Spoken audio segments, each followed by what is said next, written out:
Hmm? Go!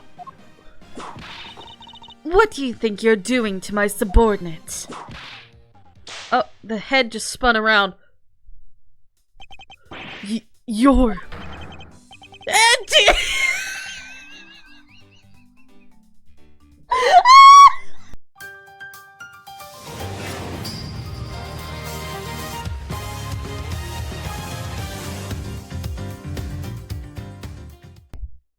I am stuck being angry stabby rabbit. Wait a second. Why am I stuck? Oh, and why? Oh no, my... Ah! Everything's going wrong. My freaking... No! My mic is falling off. Wait! Everything. This is a great start to the stream. I don't even have it named properly. I don't have things set up. Oh my gosh. Okay, give me 2 seconds. I have had problems. My mic is falling off my desk. Please. No, not like that. That's worse. That's so much worse. Let go. Okay. Back on. Yes. Okay. Alright. Fix that. Now I need to put the things on the thing and move the I am having troubles. Okay. This one? I had recently unplugged everything from my computer to clean it, and now my keyboard wants to live on the other side of the desk. It is fighting me, and I don't know why. Give me 1 second. I need to figure this out. Wait. Is there a cord on it, or what is happening here? Here, I'm at least gonna make it so you guys get some music. Yeah. I'm gonna have to unplug my... Okay, now my keyboard is no longer pulling away from me when I just try to move it a little bit closer. Oh my gosh, okay. Ah! Problems already. Okay. Hello. Okay. So, when we last left off, before I started having issues,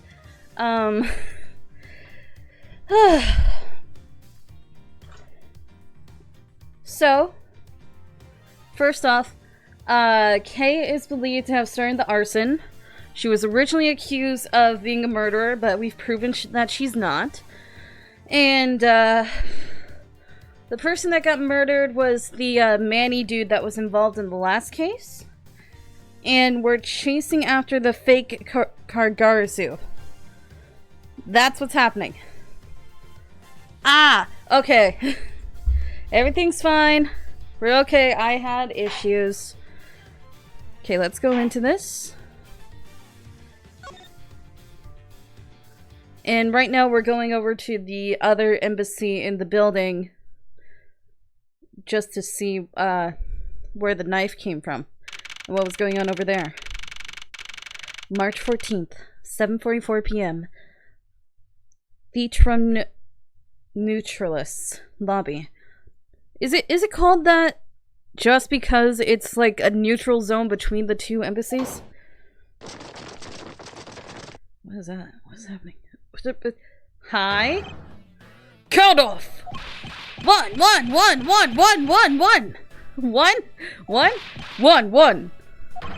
Shifu, 99 callouts. So all 99 members are most likely here and accounted for, sir. Hey, you. Yeah, you, the second number 1 from my right. Sir. Yes, sir.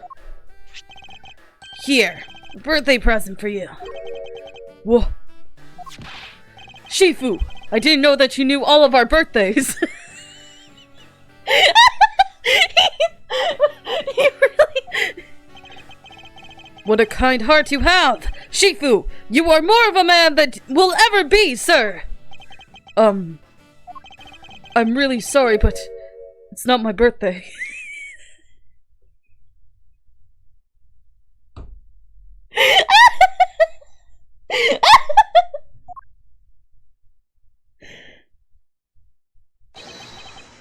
Lang Zai says, a cub who disrespects the others soon feels the disciplinary bite of an elder.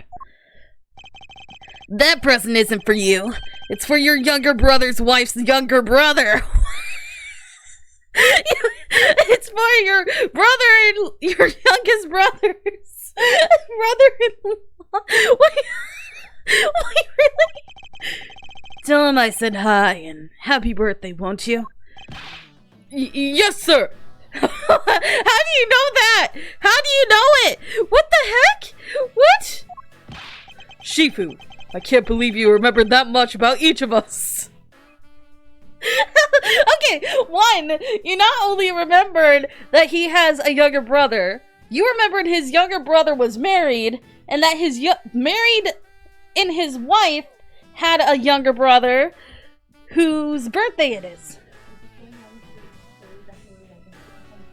All good. How do you remember all of that? How? How do you remember that? Do you remember everybody's name here? There's like 99 people apparently. Do you remember all their names? What is huh? Shifu, I'm so moved that I can't stop crying.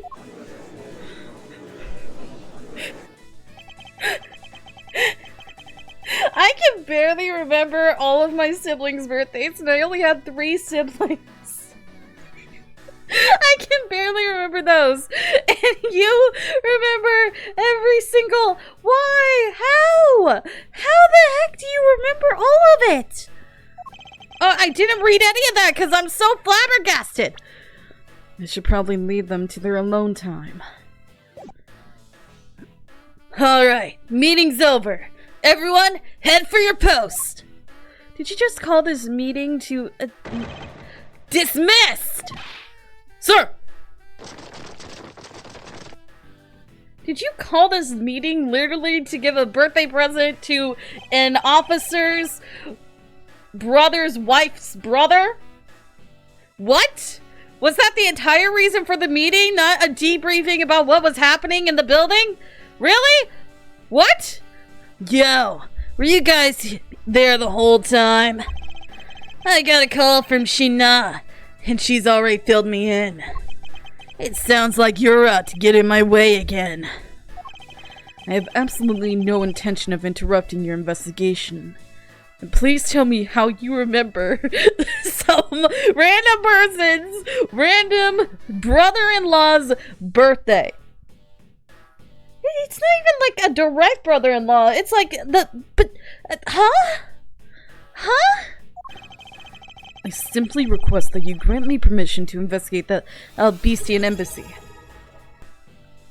Oh, okay. Huh.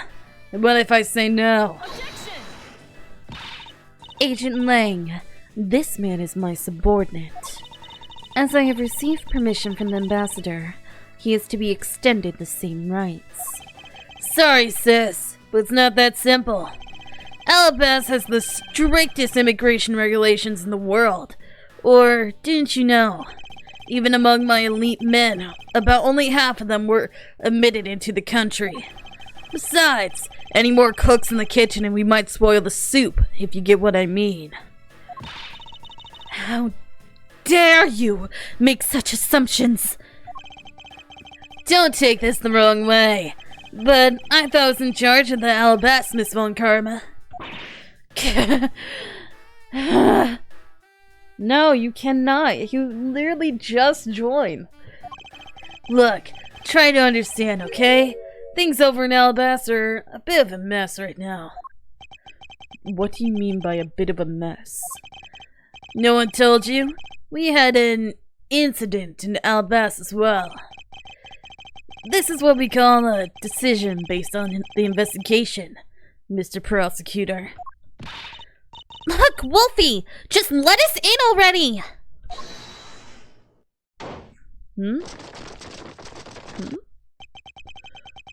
Who that? Who is the gnarly old man? Who you? Is there a problem here, Agent Lang?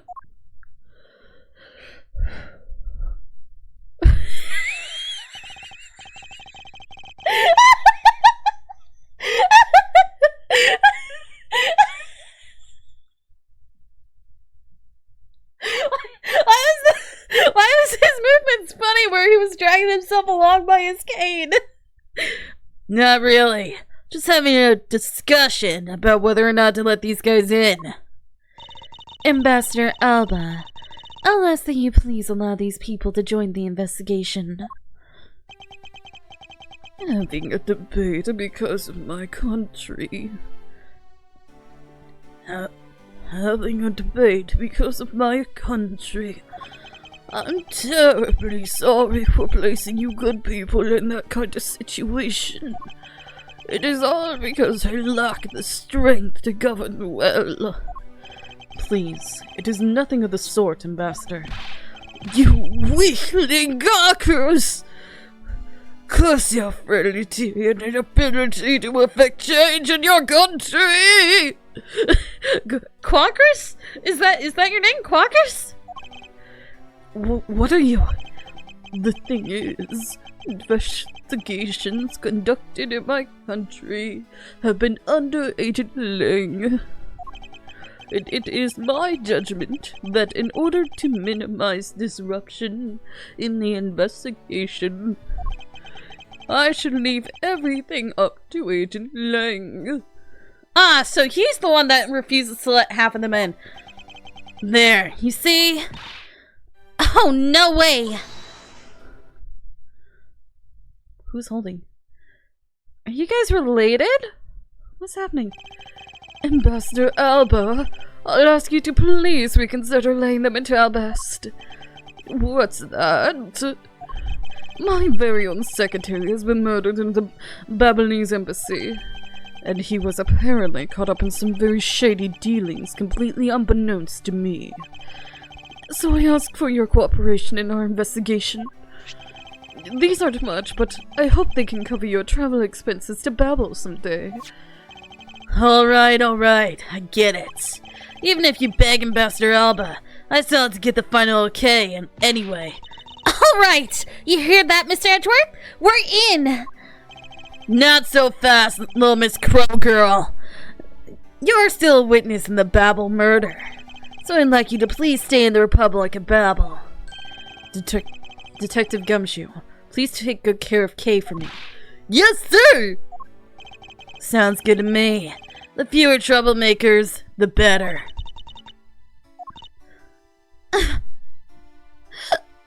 What?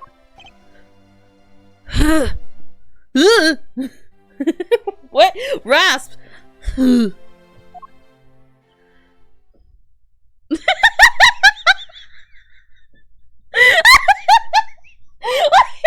is that funny?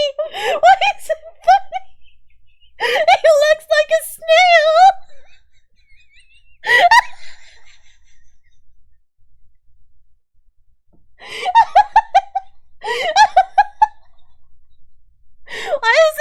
Why is it funny every time I see that old guy move? What the heck? Okay. Woo. All right. Hey, Mr. Edgeworth. Yes. So, I wanted to ask for a while now, but that lady over there, is she who I think she is? That's right. I didn't introduce the two of you yet. Franziska von Karma, the prosecutorial prodigy. It's nice to see you again. Oh, I knew it! You're the whip lady. You may address me as Miss von Karma. Miss von Karma, I leave the investigation of Albast in your hands. Thanks. Rest assured, I will outsmart both the smuggling ring and the Yadagarasu. The smuggling ring, huh? Perhaps I should ask Franziska a bit more about them before I head into Albast. And I mustn't forget to thank Ambassador Palano for all that he has done for me.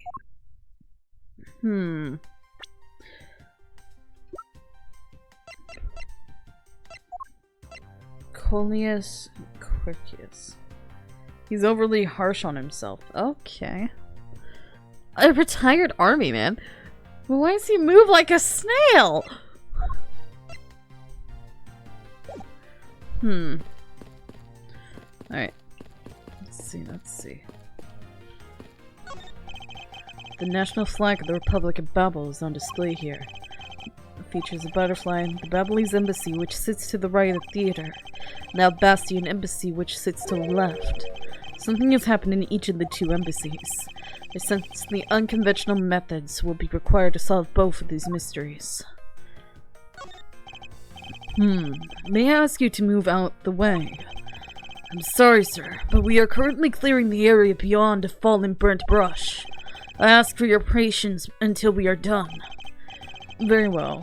Oh, and I hope the brush clearing goes smoothly. Brush? Brush? What? The Babylese embassy is just outside this window. The burn marks on it look pretty bad. What do you mean I'm the culprit for the arson and murder? I didn't do either of those things. I don't think. Well, maybe the murder, depending on who I just murdered. If it's a certain somebody, then yeah, I would have gladly murdered them. But nah, I don't think I did this time. It's a shame that they were in the middle of renovations. The fire did little to help there. And behind me, Ambassador Pelino's dry smile hides the tears in his eyes. Why did I press that button? These flowers are a gift from Global Studios. They seem to be prospering quite a bit thanks to their constant stream of hit shows. There's a flat panel, a VCR, and a row of Steel Samurai videos on this table. There might be a clue among these.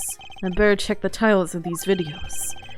My, the things I put myself through for the sake of the investigation. I think you're just reading it to see which episodes you've seen. And see if there's any that you missed. The Steel Samurai and Gem and Ninja stage shows were held just beyond these doors. After the Gem and Ninja's show ended, we came out here and were greeted with a fire. When the appearance of the Yatagarasu and the murder, we're far from solving anything yet. I have a feeling that something to do with the Steel Samurai and the weird baby is what's going on too. Okay, I'm glad you're not hurt, but please refrain from such recklessness, alright? What if you run into the Yatagarasu? You could have been killed. Sorry to make you worry like that. I'll be more careful from now on. Good girl. Ah, I didn't like saying that. Good girl. It's good to conduct some self-reflection every once in a while. It's funny, you know? When I talk with you, Mr. Edgeworth, it's like I'm talking with my father. Is that so? Do I really seem that old to her? I don't think that's what she meant. Detective Gumshoe, I'm counting on you to keep Kay safe. Yes, sir! You can leave everything to me, sir! And don't worry, I'll take good care of Gummy for you. We'll go investigate into the Babel side of things together! It'd be awesome if I could actually play Gumshoe. It would be so cool if it's while I'm investigating Albus, there's like a cut if we play Gumshoe as he's investigating his side of things. That would be so awesome. Right, Kay? That's right, Gummy! All they're missing is the last stooge. Who would that last stooge be? Oh, I think I would know! Oh no! Yeah, don't do that! There are problems. What? Hey, listen. Hey, listen. What? What? Is that... Huh? Did I enable text-to-speech? When and why? And why that? What? Huh? What is happening with that? What? What? Hey, listen! I know where that comes from. That's freaking Zelda. It's one of the ones I haven't played, but I know that comes from Zelda. Okay. Gatewater Imperial Hotel. Oh no. These flowers are a gift from the Gatewater Imperial Hotel. It appears their business has boomed since they became a Steel Samurai sponsor. There are stacks of pamphlets about the two embassies here.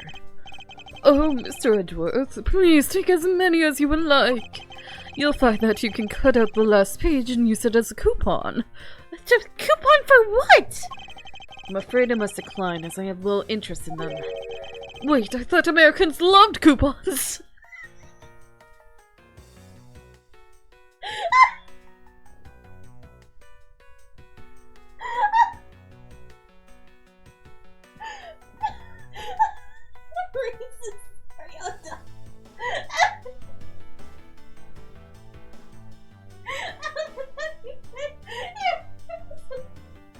Okay, not all, no.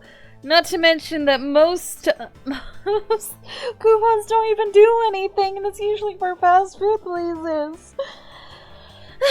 Okay, coupons are pretty much obsolete at this point because they don't really do much. That man in the green coat earlier was beyond ecstatic when I gave him some. Ambassador Palinel, I ask that you please not think of him as a representative of all Americans. Okay, that explains it. It was Gumshoe that swayed his, opinion. I see. I can see the courtyard in the Albacian embassy through this window, but this side is under the same dire straits as the Babylese side. An incident has occurred on both sides of this building. Why must fate make everything in my life so full of complexities? The national flag of the Kingdom of Albas is on display here. The crest on it features a flower. The knife with the flower design is what we found in the Babylese embassy. It would appear that it is definitely connected to the Kingdom of Albast. Oh, I can't just leave? You have been granted permission to enter by Ambassador Alba. Please feel free to enter the Flower Nation, the Kingdom of Albast. The Flower Nation, you say? Well, the garden certainly lives up to that name. Yes, it does. Our rose garden, which is in full bloom right now, is really something else. Hi, Toad. Oh, if only it wasn't. I could enjoy myself a bit more then. Okay, and I can't go. I can't leave. Gotcha. Ambassador Palinel, I am in your debt. No, it's nothing. Because it's about all I can do for you, I'm afraid. I only ask that you please bring Manny's killer to justice. I will, Ambassador. On my honor. Well, you're so sensational. You really piqued my curiosity. I know they aren't much, but know that I'm giving them to you wholeheartedly. More coupons. No, that's quite alright. Oh well. How about this then? Ink? Bink? Is that called Bink? Bink? And what exactly is it? It's fountain pen ink. Known as Babylese ink, it's made exclusively in Babel. So this is the Babylese ink. We make it from my crystal oil, which is mined through our mineral mines. Please accept this ink. One dip of your fountain pen in this, and you can write for hours in your organizer. How fortunate for me. The ink in my pen just happened to have run out. I gladly accept your gracious gift. Bink. It's literally called Bink. Limited export because of some specific reason.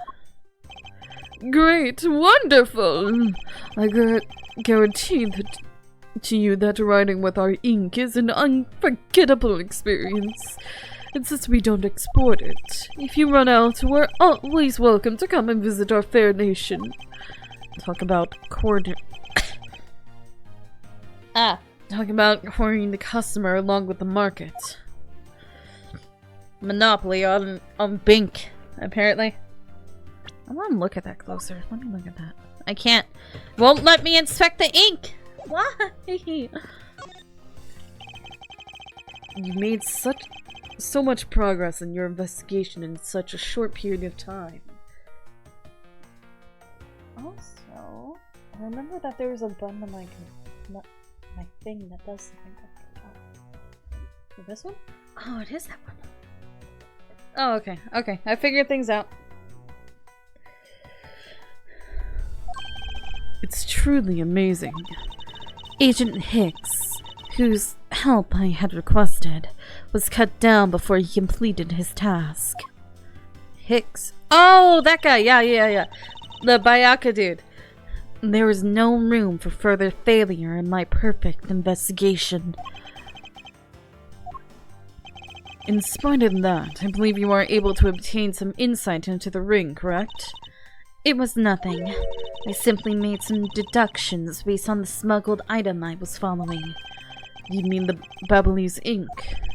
But why are there restrictions on the export of Babyliss ink to begin with? That's classified Interpol Franziska. As your subordinate, I'm a part of your investigation now. Don't you think it would be beneficial if I was as well informed as you? Point taken. Very well, I'll fill you in. Recently, we discovered some very well-made counterfeit bills circulating in Zhengfa. Counterfeit bills? Yes, as you may have deduced. The counterfeits were being made with Babyliss special Babyliss ink. Babel's special Babyliss... blah. And it's virtually impossible to distinguish bills made with Babyliss ink with real ones. Thus, it was only natural for Interpol to keep an eye on the Republic of Babel. Special white crystal oil-based ink, limited export because of its use in counterfeiting. So, we're dealing with not only a smuggling ring and murder, but also counterfeiters. It has gone so far from the original aceattorneys. That's where this document comes into play, correct? Correct. Mr. Cochin was smuggling large amounts of Babyliss ink. Furthermore, he was charged with running the embassy's printing equipment. That's all the evidence I need to know that he was the head of the smuggling ring. However, there remains one tiny problem. Let me guess. You still have yet to find the counterfeit bills or the smuggled ink. Yes, and while we're listing things, I might as well add the counterfeit plates to the pile. Since we haven't been able to locate any of these items to the Babyliss embassy, we're looking into the Bastian embassy next. It doesn't matter where they're hidden, mark my words, I will find them. Counterfeit bills, data jotted down in my organizer, made with Babyliss ink, are in circulation in Zhengfa. It's hard to tell they're fake. Well, what does the real money look like? Well, shall we get going? Hold it. Who's holding? What? What's wrong, Kay? I didn't get permission to enter Albast. So, we're going to gather whatever info we can over at the Babyliss side, okay? I thought that was already established. Alright, I'm counting on you too. On you two. Right, and I've been counting on you and Miss Von Karma to sniff out clues in Albast. Oh, and Mr. Edgeworth, if you happen to come across my phony, you let me know, okay? If you tell me, I'll rush on over straight away no matter where you are. What if I end up in Zhengfa? I'll let you know when the time comes. So am I able to switch between... Steel Samurai! Is that Master Mask? Is that Master Mask? Master Mask! Ooh, wait a second! That's Master Mask! Wait! That's Master Mask! Am I crazy? Am I crazy? Huh? Why is Master Mask here? Why is he here? Is he dead? Is he dead? March 14th, 8:17 p.m. Alabastian Embassy, Ambassador's Office.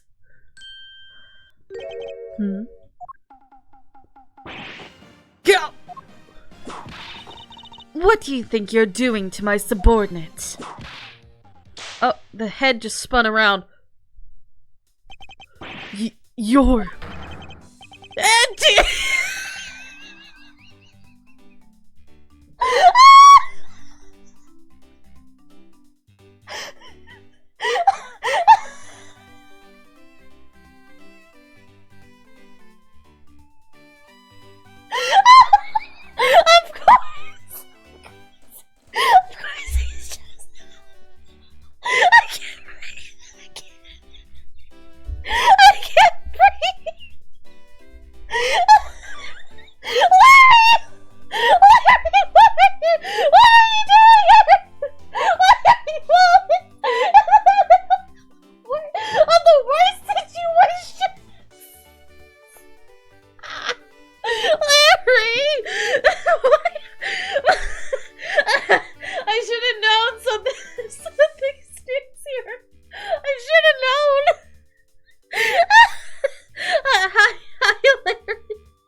Okay. Out of everyone, I wasn't expecting Larry to be here. Alright, okay, hi. Oh. Hedgie! Oh, thank the heavens you're here! I'm in a really big pickle, your lordship! I forgot how bad your voice is for me. The raven, it appeared, poof, and then disappeared, swoosh! And though I am the steel samurai, my sword ain't... Ah! I'm so confused! I don't know what anything means anymore! Who is this fruitcake? Is this before he writes? Is this before he writes his book? I think it is, because Francisca is mad at him because of it.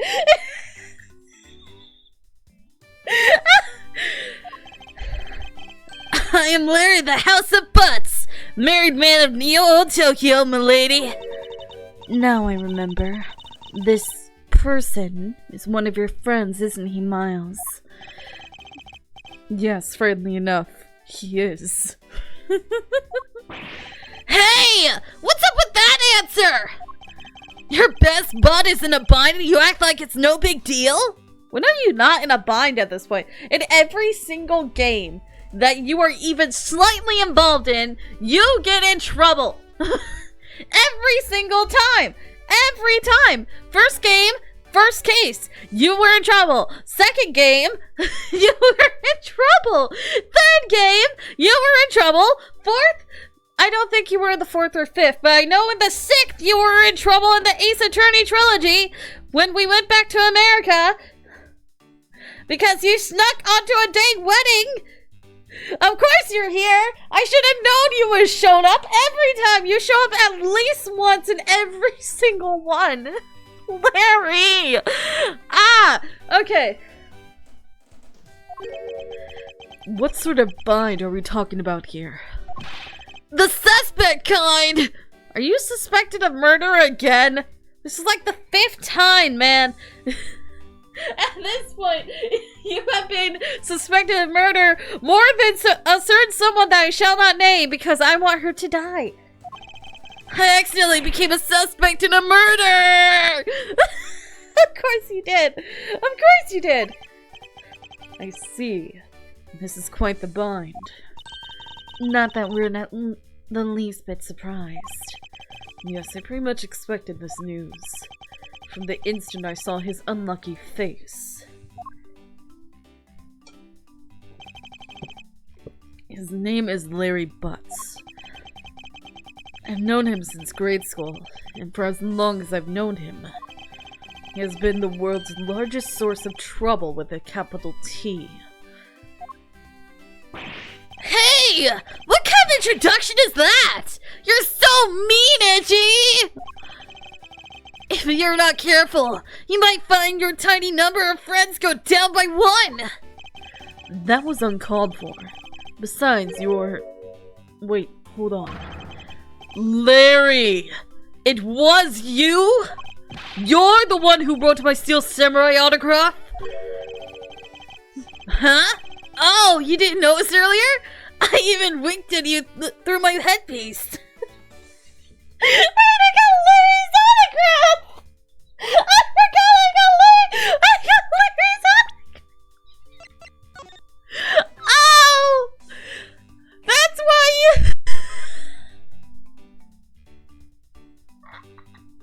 I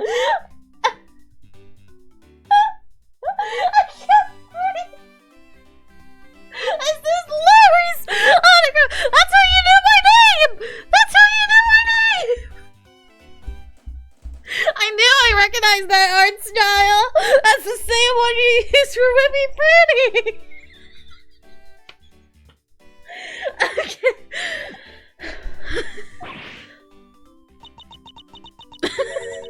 What's going on? And why are you beet red? Because I got an autograph from my childhood best friend instead of the real Steel Samurai, who I have met, even though technically Edgeworth tried to get him in prison once or twice. But point being, he's met the real Steel Samurai before. I was wondering why the Steel Samurai was so skinny. Because last time I saw him, the Steel Samurai was really buff, dude. And now he's all skinny, and now I understand why. Because it's freaking Larry! Sorry, but could you not speak to me right now? I'm reeling from the fact that I got an autograph from my best friend instead of... No, he's not my best friend. No! Oh, hi, Binks. How you doing? What you doing?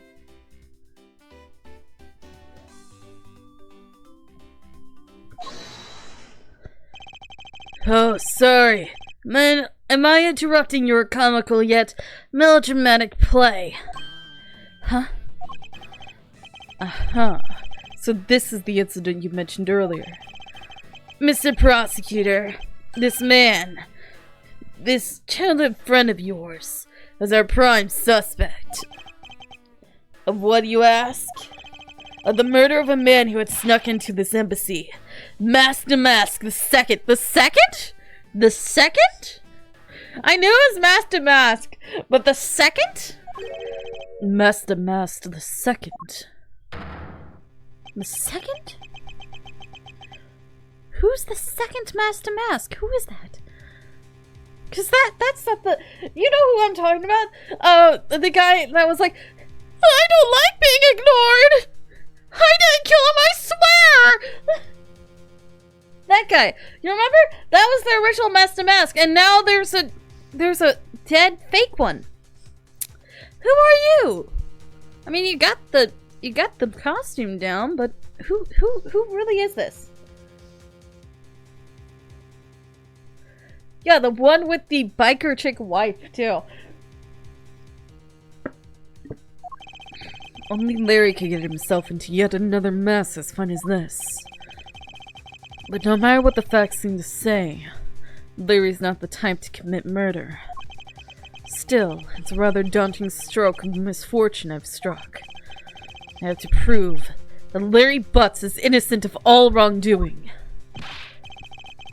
Shifu, we've identified the victim. Good work. I'll take that report now. Agent Lang, would you mind if I took a peek at it as well? What did I tell you earlier, Mr. Prosecutor? Don't get in my way. There's only enough flesh here to feed one wolf, and that one is me. So, no, you may not take a peek. But, Agent Lang... Ah! He's here! Also, there's a cat doing something weird behind me. Hi, bud! I thought you were dead! I thought you died! I haven't seen you at all in the present time until just now. Agent Lang, will you allow investigator such as myself to take a look? Ah, yes! Of course! You let the detective see the file. You're Detective Bad. You're a prosecutor, Mr. Edgeworth, right? Fancy meeting you here, Detective. You weren't expecting me. Ever since that day 7 years ago, I've chased after the Yadagarasu non-stop. I even pressured Interpol into keeping me in the loop in case a card was ever found. What incredible dedication to the case. Is that where he's been this whole time, just facing the Yadagarasu? Detective Bad knows the Yadagarasu's MO very well, and his passion for the chase hasn't died down in these 7 long years. It's something I can respect. But Detective Bad, I must ask, are you going to make an ally out of this prosecutor? My only goal was to arrest the Yadagarasu. If he can get to the bottom of this case, then I'm willing to share info with him. I am in your debt, Detective Bad. Okay. Hey, Detective Bad, look at this! Detective Bad. I wondered if you might be able to tell me something about this. Sorry, but I don't give a hoot about things that aren't related to the Atagarsu. Looks like nothing about you has changed in these 7 years, huh? Daughter of Long Karma. You're still just a sapling of a prosecutor, so... I'll have you know, I've already grown into a stately tree of a prosecutor. Isn't that right? Is he just toying with Franziska? He seems to be enjoying this quite a bit. I'm having to hold freaking Binks because he's being... I don't know what word to use to He's being destructive and clingy. Does that make any sense? He wants attention. So I'm having to hold him while I'm trying to do this. Okay. What about... Oh gosh, what are you doing? You plotting murder, is that what it is? I wonder if you might take a look at this, Detective Bad. Yeah, I wonder. I heard Cochin's dead. What a waste. Wait, can you hear him? Can you hear him pulling?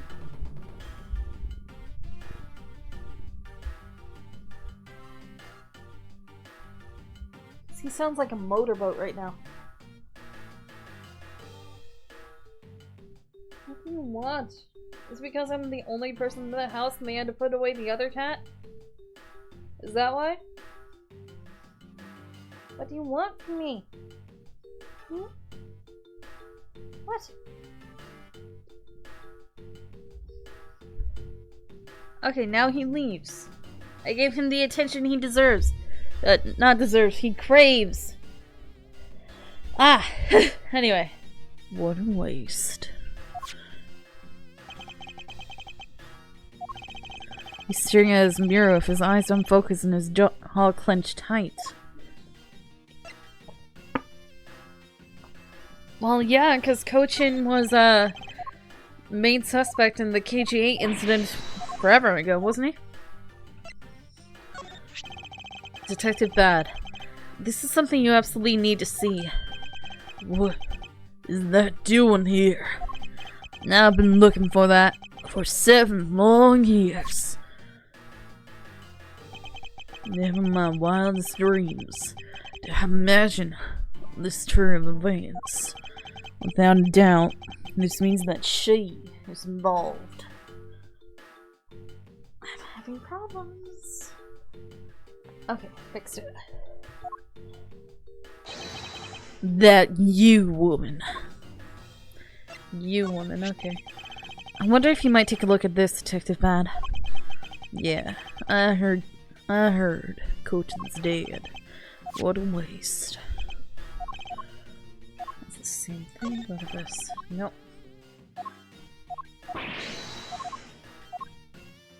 And this one? Detective Bad, if you could please take a look at this for me. I see. The truth that lies beyond this piece of evidence is not going to be fun. Are you ready to take it on? Of course I am. I don't know how close to the truth you are, but there are only a few things I can say. So listen up and listen well. Don't ever lose your detective spirit. That would be a good piece of advice if I was a detective. Detective Bad, if you could please take a look at this for me. I see.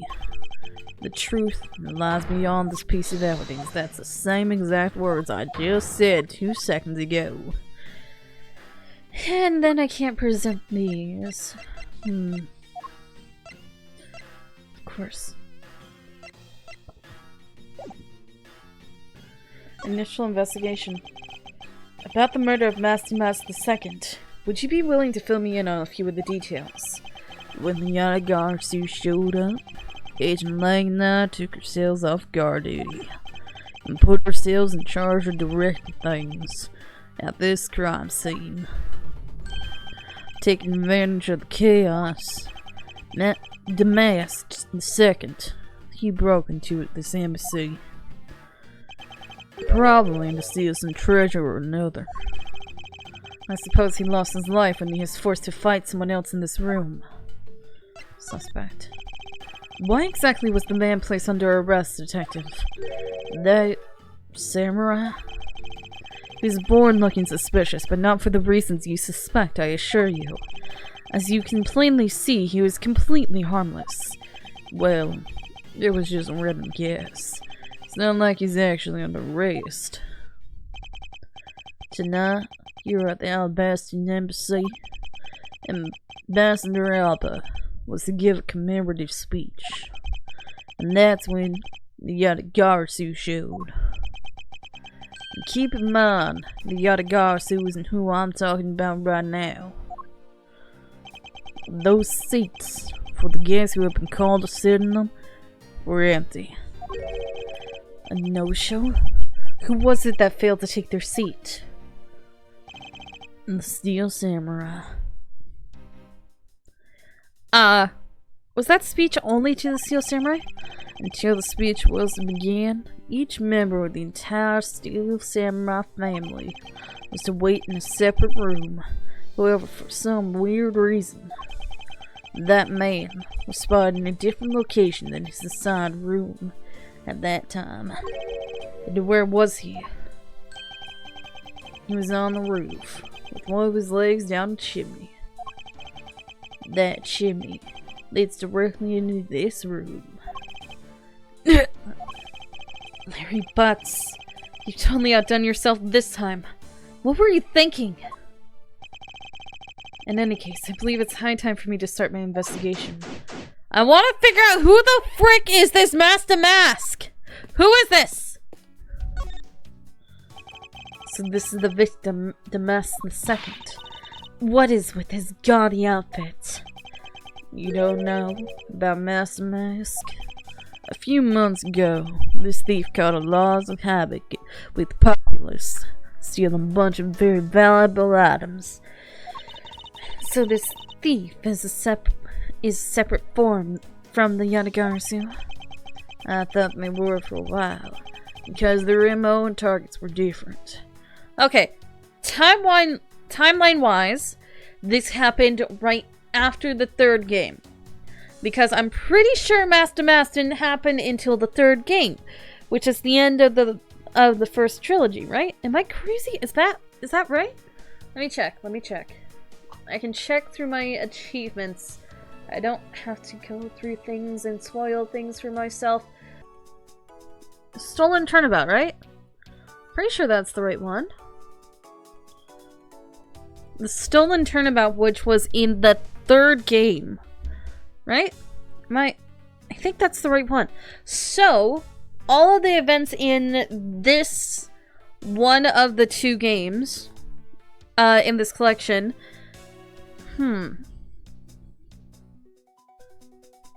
interesting.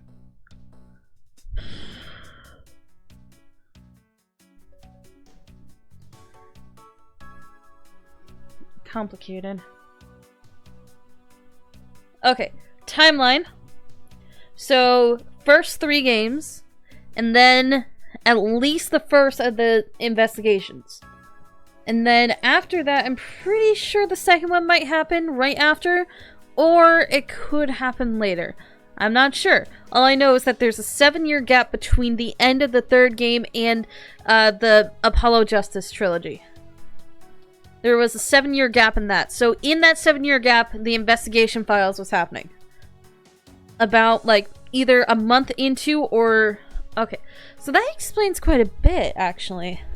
That explains where Lotta was during, not Lotta, where Old Bag was during the Master Mask, and why I thought was and afraid that she was going to be there. Okay, I'm piecing together the timeline of things. And I know Chronicles is like a prequel. We'll find out what's going on with that when we finish this. Anyway. Because their MO and targets were different. I thought they were for a while. Because their MO and targets were different. The mask that's high-value trinkets and jewels, being gaudy as his signature. Gumshoe was in charge in that investigation, so he'd know more about the mask. That's alright. All I'd probably hear are tales of his failure anyway. Yeah, because she wasn't the prosecutor then. It was, Gatto. The coffee man. The white-haired coffee man with the Cyclops visor. You haven't changed a bit, I see. In any case, let's get started here, shall we? Won't rest until I've inspected every suspicious-looking nook and cranny. I want to see his face. Who is this? I thought that the mask had quit the business. This guy, he's just copycat using the name. A phony successor. He's just another petty thief. Who is he? His real identity is an out-of-work guy by the name of Kashinoi. Kashinoi? Kashinoi? Kashinao? Kashinoi. He's 29, wanted on larceny charges. From his clothes and what he was carrying, we determined that this guy is the real Master Mask II. The cause of death appears to be a loss of blood from the back of his head. It seems he was struck with something very hard. In other words, he was bludgeoned to death. Do I have his profile now?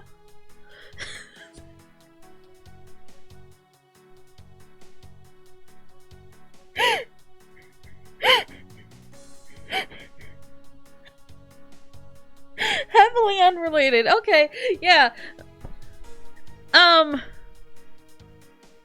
Huh. Interesting. This is... So why? Okay, like I've said before, Master Mask was the original Master Mask, and that guy was not a fanboy of it. That was the entire gimmick that was happening, but he was the real Master Mask. And now this guy appears to be the fanboy and has taken on the mantle because Master Mask stopped. Is that what happened? I was wondering why he seemed a little heavier set than I remembered. Because the last one was a scrawny dude. There's not a single shred of fashion sense in the mask costume. Well, at least I can appreciate the great effort he must have put into making it. You two don't know? You can buy this costume almost anywhere now. It's like Spider-Man. It's being sold. Since when? Since around New Year's. The streets are practically flooded with them. Turns out, the mask is a lot more popular than I thought it'd be. I can't believe that foolish fool would dress in fool's clothing to act foolishly. We got your point about 3 foolishes back, Franziska. What is in his hand? What is he holding? It looks like a piece of paper from a notepad.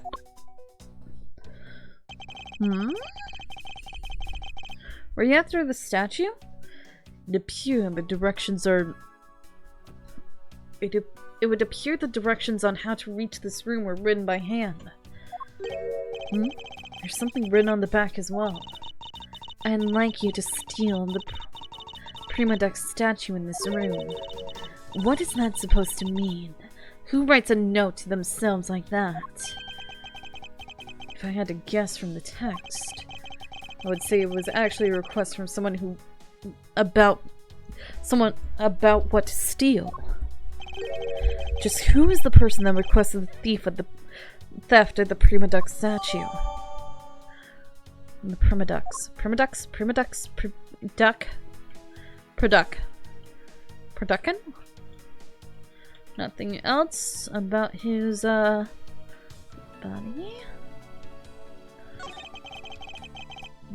So this is the murder weapon in this case. There's blood on the blade. It's a rather sweeping sword, isn't it? What did you expect? Steel Samurai's daddy's second one? Steel Samurai Daddies! Why is it now Steel Samurai Daddy? Why? I only call it his secondary because although he uses his sword in most of his battles, it is his trusty samurai spear that he turns to in a real fight. You sure know quite a bit about the Steel Samurai. That's only because I saw the stage show earlier. The owner of the sword is the Steel Samurai, or in other words, Larry. I should probably ask him about it, as detrimental as it is to proving him innocent.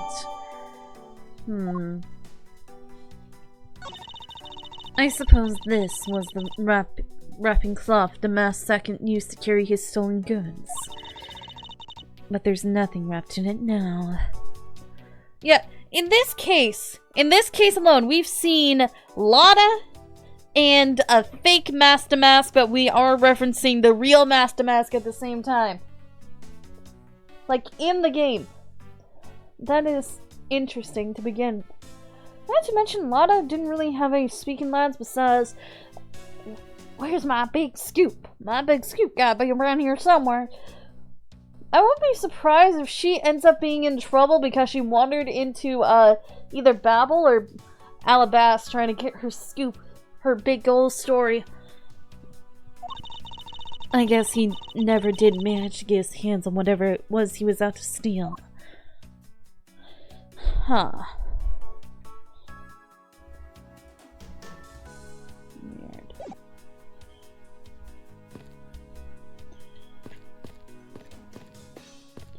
I can go. Why is there a bird's nest? Dude, I get it. You like flowers, but at the same time, huh? There's so much going on here. Alright, let's look at everything before we talk to Bad, Larry, or any of these other people. Because we just finished looking at Master Mask. I don't think there was anything else that we were missing with that, was there? I'm hydrating, I'm hydrating.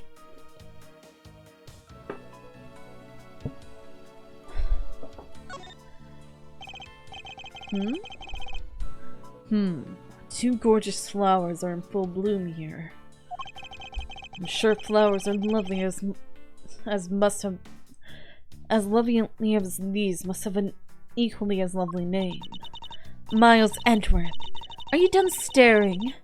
I would hardly think passion flowers are all that rare. Passion flowers. That's a rather unusual name. It is the name by priests in the 15th century for the Passion of Christ. As they say, you learn something new every day. Is that a real flower? Is that a real flower or one they made up? Give me 2 seconds. Why? I want to know all of these weird little details that they keep bringing up. Passion flower. It is a real thing! That is a real thing! It's a climbing vine that is native to the southeastern United States and Central and South America. The vine was white and purple flowers. Traditionally, passion flower has been used as a sedative. 16th century Spanish explorers in South America learned of passion flower. It was real! Dude, this one's real! It's been traditionally used to help with sleep. People use passion flower for anxiety, including anxiety before surgery. Some people also take passion flower for insomnia, stress, ADHD, pain, and many other conditions. But there is no good scientific evidence to support these uses. It is commonly known as a maypop purple passion flower. It's known as a maypop. That's what I meant to say. Yogama, do you know what the Maypop / passion flower?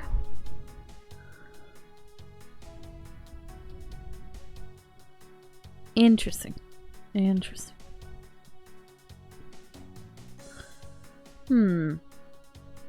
It's a pretty looking plant, that's for sure. You just learned it? Yeah. Okay. I was just wondering if it was a fake flower they made up or if it was a real one. It is real. It is real. What the heck?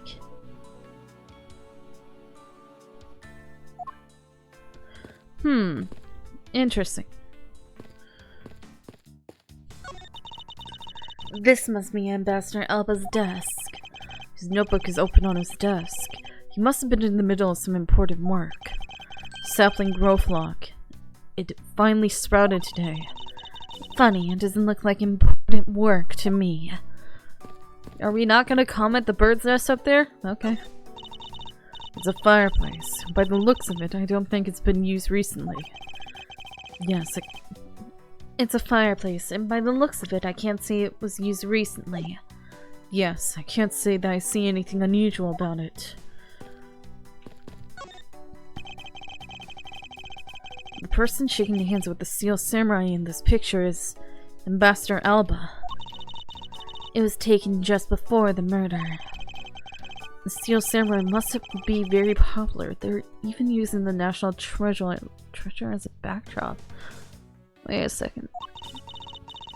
I just don't understand. What exactly is so great about Top Knot there?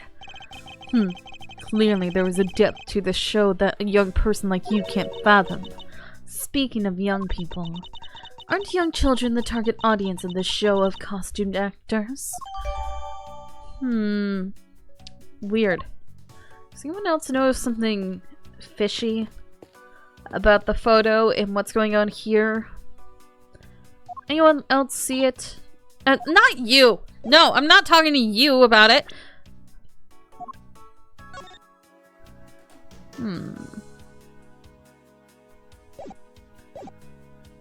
So all of this is the same, but not that. Unless, let me look at it again. The knives back there are the same, they don't look any different. But this is definitely moved. There was the exact same statue sitting in the Babylee's office we examined. It's the Primadox statue.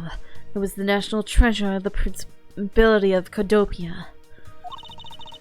There was only one of these statues, meaning that one of the two was a replica. But both Alabast and Babel claimed to have the real thing. That's an incredibly childish fight to have. I won't rest until I've inspected every suspicious looking nook and cranny.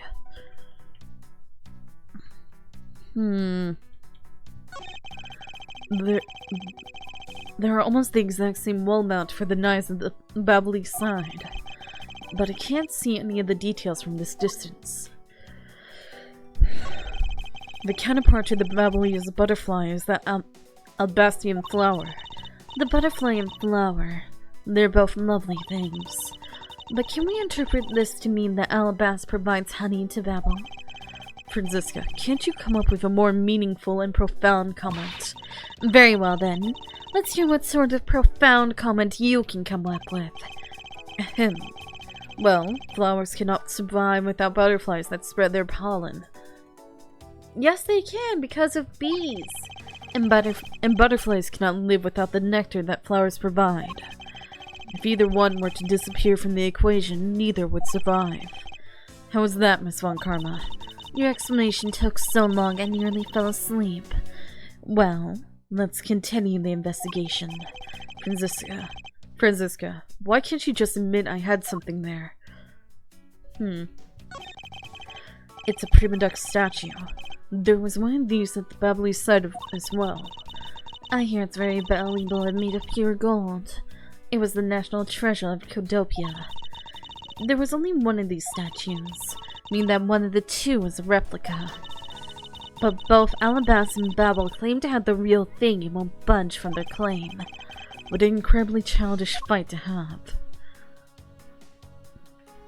So, there's something interesting about the statue. Is this spot somehow connected to any of the evidence I hold?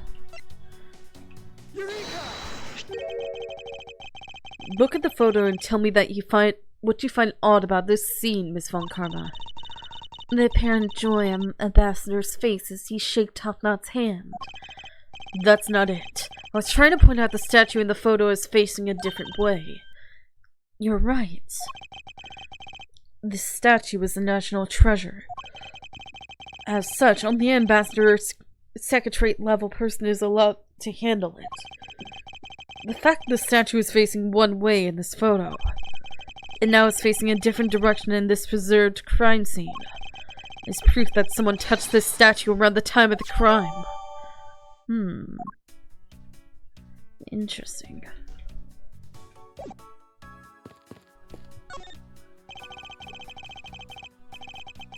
There are some weapons on display on this wall. A crossbow, and under that, a set of knives bearing a flower motif.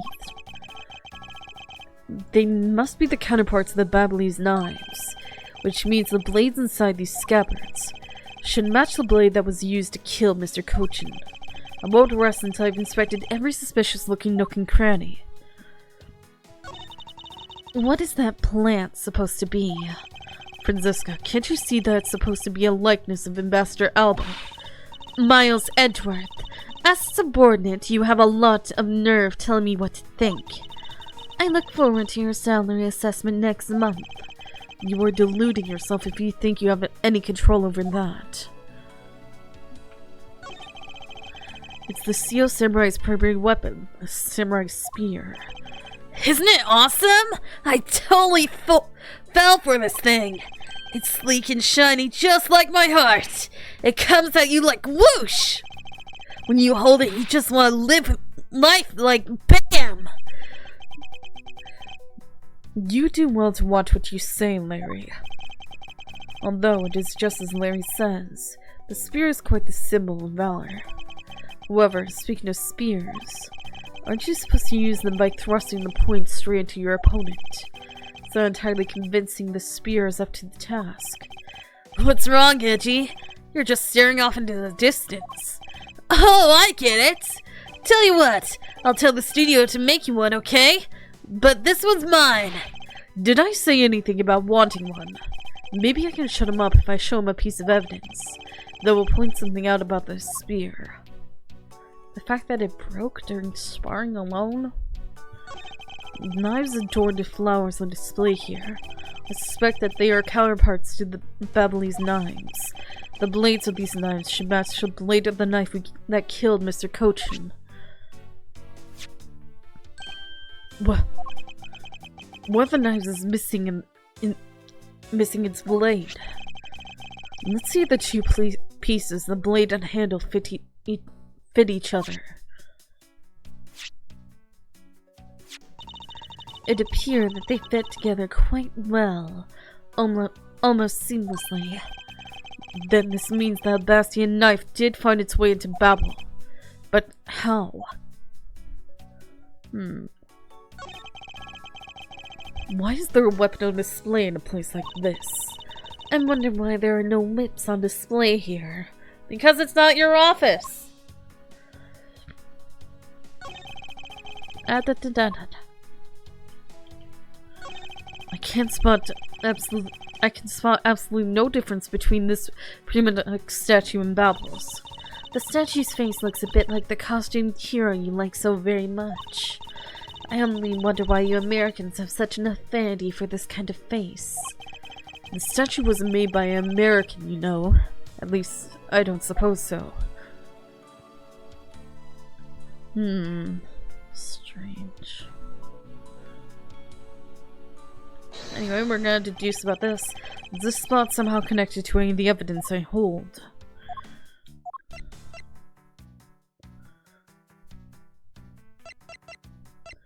I think either the knife or this. I think it's the knife. Not just the handle, the knife itself. The condition of this here is related to this piece of evidence. I don't see how they're related in any way. Franziska, this is not like you at all. Don't tell me you don't understand the meaning behind this piece of evidence. Well, I don't. I suppose I have no choice then. I'll just have to explain it to you from the beginning. What you should be doing from the very beginning is admitting your mistake. She saw right through me. Oh gosh dang it, I didn't mean to do that.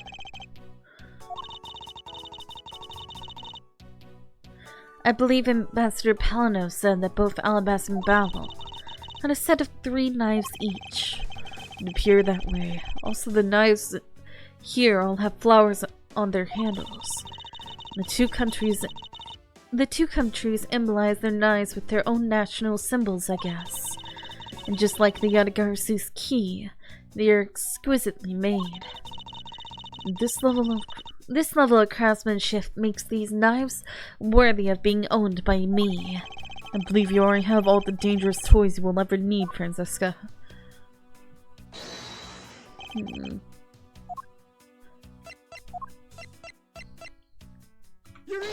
That one?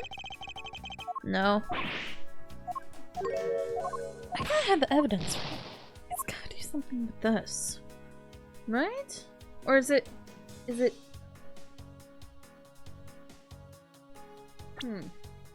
There's something here I can deduce, but what?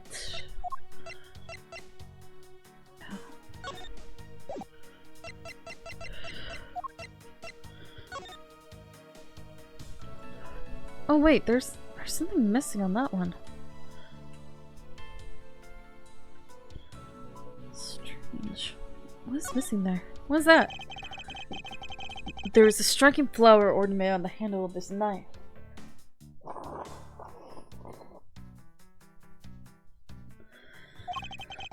Compared to the Babyliss knife's handle, this large one gives Alabast more presence. You're not gonna mention that there's a piece missing on it? The handle of this knife was made to be removable. The killer tried to make this look like a Babyliss knife by switching the two handles. Which means there must be some reason behind that action. The thing is broken! There's quite a bit of Mr. Kuchin's blood on this blade. Thanks to being a prosecutor, I guess I have become accustomed to seeing blood. I'm not crazy, right? There's a freaking missing piece here.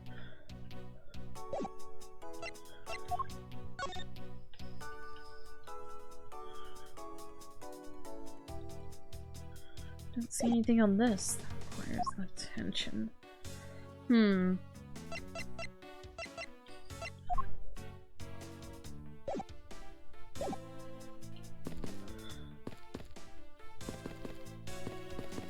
Let's see. These are addictive plants here as well. This room is There are addictive plants here as well. This room is overflowing with nature. Humans used to live in the grandeur of nature once long ago. I believe I'm not mistaken in thinking that those people truly love nature. This coming from a man who loves shows featuring costumed actors. She just had to go there again, didn't she? Anything else to note? You don't need to talk to Bad again.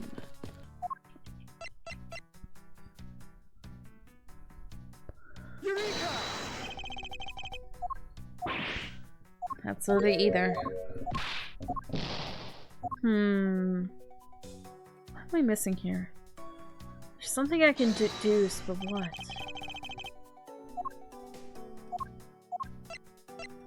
What am I deducing?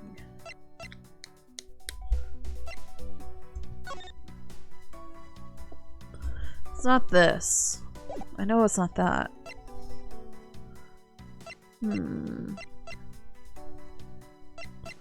It's not that. It's not the ink. It's not the sword. It's not that. It's not the key. Oh wait, the thing's bent! Oh! I just noticed! Gosh dang it! Ah! I was wondering why it looks so weird. Okay, there we go. Found it. Larry, about the spear. Oh! Are you feeling it? Bam! I thought there was something strange about the spear. Tell me, Larry, is it just me or is this spear a bit bent? What? No way! That's exactly as it should be, yo! And I have here the autograph you wrote for me earlier. Now, take a good look at what you drew with your own hands. You can see that the spear is clearly of a different shape. What do you have to say to that? I'm sorry! When I hold the spear in my hands, all of a sudden I feel super powerful. And then, during practice, I was spinning it around and around. And bam! I hit the wall! You unbelievable. This is an embassy. But I've always been like that, ever since I was a kid. One time, an overnight field trip, I bought a fake sword and played with it late that night. I'm just a useless, hot-blooded man!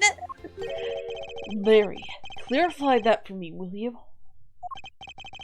Okay, so it was some field trip and I began to shadow fight with myself. Not that. I mean what you said earlier about spinning the spear and hitting the wall. Oh, that! It's no biggie. It's not like I left a hole or anything. That's not why I'm asking, Larry. The samurai spear is made of metal. I somehow doubt that a move as simple as spinning it around would cause it to bend. Man, Edgy, you're so naive. What? Where did that come from? Well, you keep calling it the samurai spear, but it's not real. You can't really fight someone with it, because it's hollow on the inside. You could hit it against practically anything and it would bend. Is that so? Don't tell me you thought it was real. Oh, but don't take it the wrong way. I just think that part of your personality is cute. I see. Your friendship truly is something special, Miles Edgeworth.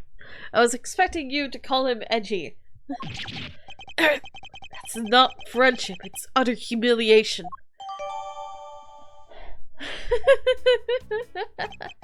I guess that about wraps up my investigation. What? Really? I didn't talk to anybody, though. That's... Huh? Who are you? Yo, Pink Princess! How you feeling? Still feeling ill?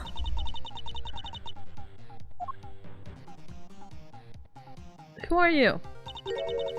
And yet another strange character comes out of the woodwork. And so the Pink Princess also comes to pay the Albastian Embassy a visit. I believe I may need to speak with her as well. No matter how hard you try, you will never be a necessity in our Shifu's investigation. Is that a fact? But no matter how good he is bound to overlook something. If you insult our Shifu, then prepare to be punished. Oh, and how exactly would you punish us? Every investigator under Shifu's command will work to disrupt your investigation. Vindictive much? You did some investigating over the Babyliss Embassy too, right? I did. Is there a problem? Lang Zai says, a wolf who aims to hunt for 2 rabbits at once. I believe the idiom you require is he who runs after 2 hares will catch neither. Heh, a real wolf would catch both. I see. So what are you trying to say, seeing as how I'm currently handling 2 cases? Heh, suit yourself. But don't say I didn't warn you.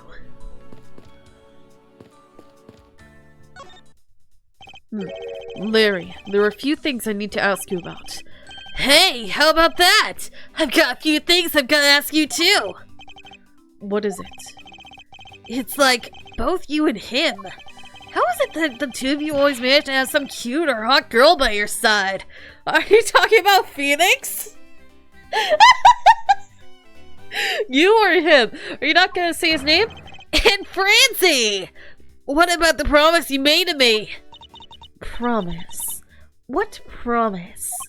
The one where you said you would model for my next book, Francie's Whippity Whip Trip. Yeah! I made no such promise. Ever since grade school, we've been certain about saying about Larry. Whenever something smells, it's usually butts. One needs to look no further than this man to find the king of troublemakers. Badge? Larry, I wonder if you might know about what this is. Nope, not a clue. You didn't even look at it. Nah, that's because the only thing I can see right now is the form of my lovely Francie. Oh, is that so? Allow me to help you sear my form into you for all eternity. Eek! Ah! Whippity whip trip! Now this is a trip I'm willing to endorse, especially if we can finally get some peace here. Oh hey, it's the Steel Samurai! I want you to answer this for me, Larry, and depending on the answer, I may let you live. The Steel Samurai that was up here on the stage, was that really you? Yep, sure was. Larry! You! Steel Samurai Sushi Slash!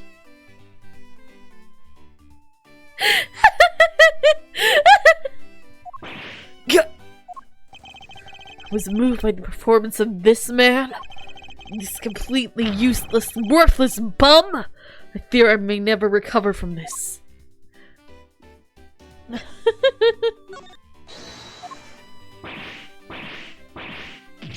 How many lashes is that? Because she whips him about 4 times every time I look at a piece of evidence. Hey! That's an official Steel Samurai weapon! Huh? What? You want me to do it? Oh, you have no idea how many fans asked that of me. What are you practically on about now? Steel Samurai Sushi Slash! How's that? I bet it sent shivers up your spine! I let myself get caught up in being a spectator. How could I have failed myself? Let's see. 1, 2, 3, 4. 4 whips every time there's a piece of evidence that he doesn't have anything to say about. Oh, hey! It's the Steel Samurai!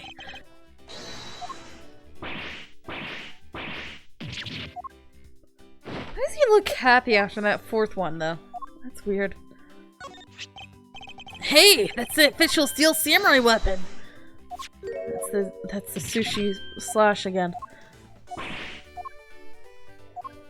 Alright, so 1, 2, 3, 4, 5, 6, 7, 8, 9, 10, 11, 12, 13.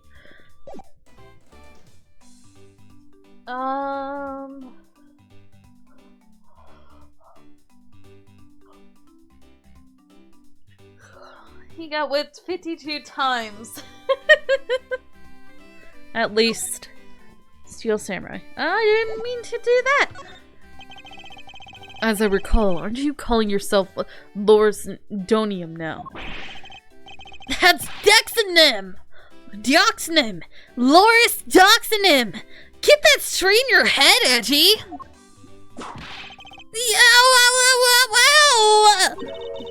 Now I remember.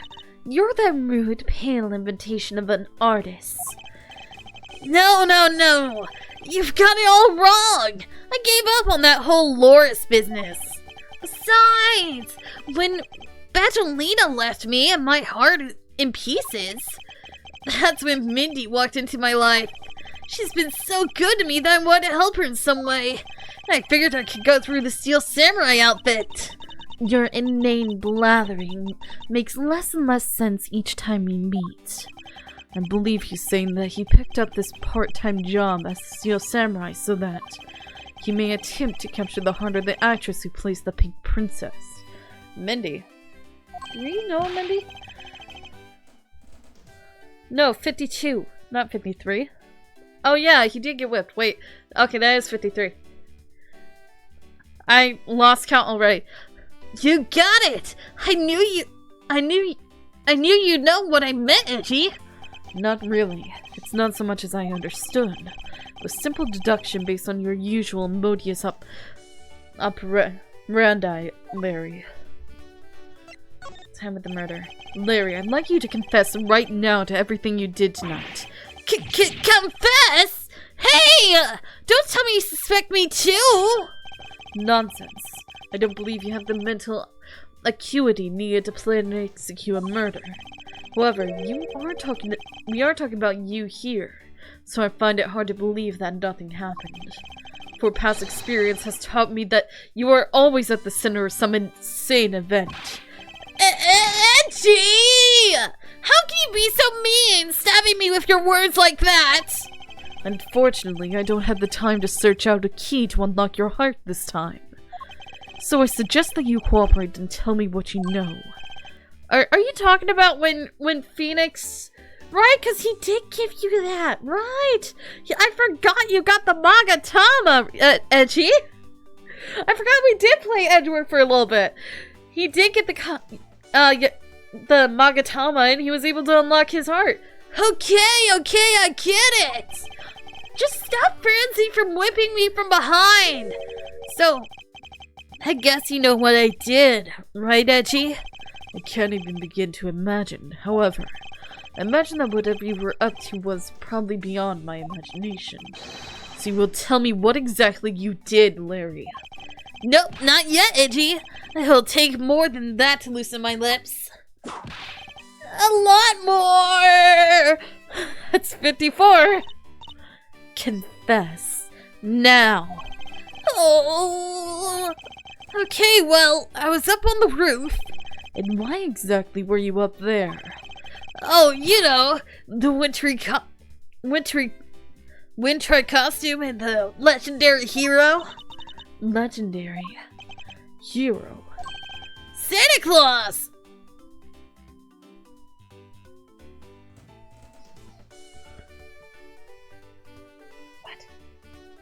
What? Santa Claus. I wanted to do that thing he does, so I climbed up to one of the chimneys. But when I got there, there was smoke pouring out of the chimney. And? Well, I couldn't go down the chimney with smoke coming up, right? So I gave up.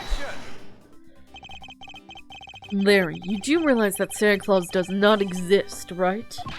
Of course I know! I did graduate from junior high, you know! Then you should also understand this. If Santa was real, he would be the biggest unlawful trespasser in history. Aw, cried! It is your attempt to imitate Santa that has landed you as prime suspect in this murder. Come on, man! What was wrong with pretending to be Santa? Why did you want to pretend to be Santa? Let's start with the fact that it will be the 80th of March in a matter of hours. Santa only visits homes on December 24th. That's in December, you nitwit. No!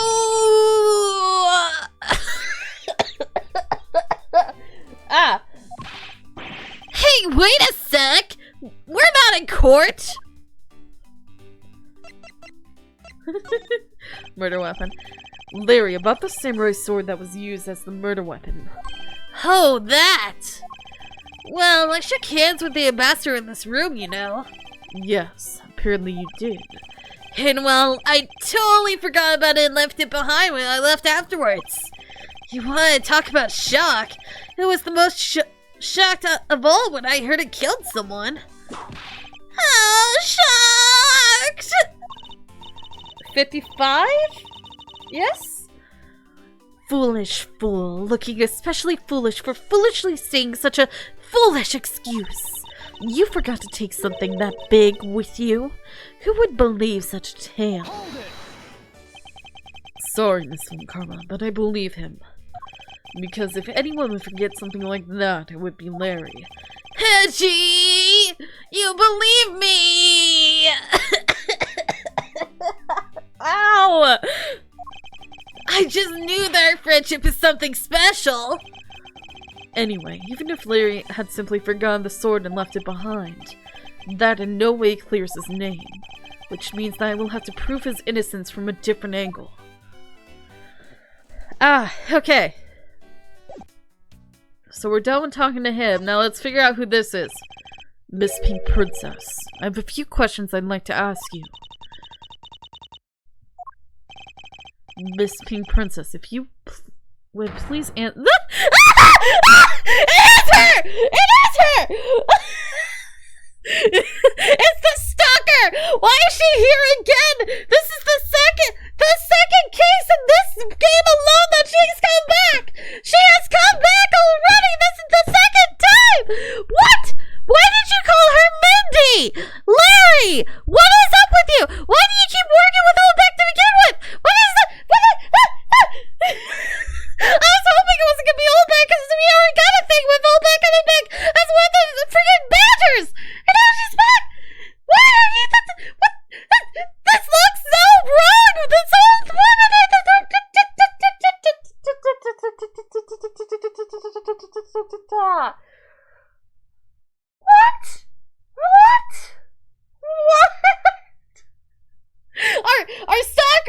one stalks us already, so we don't need any more interactions with her. She's been in 3 of the Phoenix Wright games. Before this, in the trilogies, she was in every single one, at least for like 2 seconds in each. Ah! I have PTSD. What do you mean? We both have it at this point because this lady is now stalking us and everything we go through. Was she at the Apollo Justice ones too? I don't remember. We talked about her. There was like little inklings of her in the Apollo Justice, but we didn't actually see her. She didn't come back, but now she's back, and she's very present in case investigations. This is the 2nd time already where she takes off a mask and presents her. But why? In this game alone? What the heck?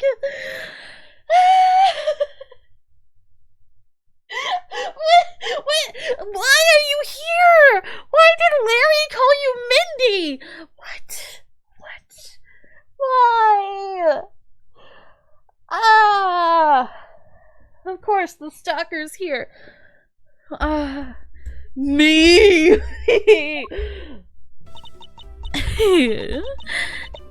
This must be what they call fate. Is that the voice I gave her? I don't remember. This must be what they call fate. That's it. Why? Everything about this is all no. Why? How could this happen 2 days in a row? 2 days! 2 days! She literally got fired from being a badger and immediately came over here. What the? Are you Miss Oldbag? Don't I get a security job with you later in life? Why are you so surprised? So you're the one. They got to play the Steel Samurai. It's too bad I didn't realize that until now. You are acquaintances with Larry? Why, yes. We worked at the same company for a little while, you know. No! The security guard thing happened during Mask to Mask! Why are you associated with Mask to Mask all the time? That's why it's okay, my edgy poo. You don't need to be jealous.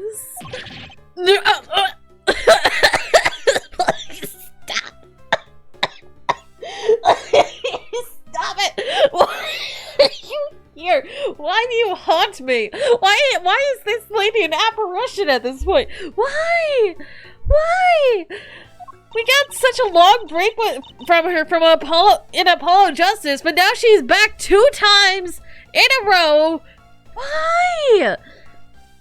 I was in the next room, you know, trying to get in some beauty sleep. But it was so noisy here I couldn't fall asleep, so I came over to complain. But so imagine my shock when I saw my precious Auntie Pooh waiting here for me.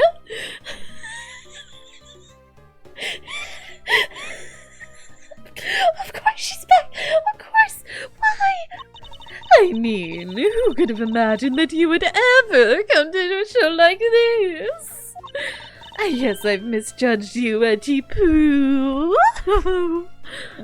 Oh my gosh. Okay, so, is she gonna be a reoccurring character for the other 2? Because I thought she was a one-off in the Phoenix Wright stuff, and now she just keeps coming back! Not the other 2 in the other investigations. You misjudged him. I thought he was trying to avoid me, you know. That was no misjudgment on your part. That's precisely what I was trying to do. I blocked you on everything and I've even changed homes. But you're still somehow here. But it looks like the winds have shifted and he's now willing to be chased after. You are a creepy old granny! I'm simply overwhelmed. Don't you worry, Auntie Pooh. I'll chase you forever to the ends of the earth. Oh! Isn't that just peachy? This is one of those rare times when Franziska and I actually see eye to eye.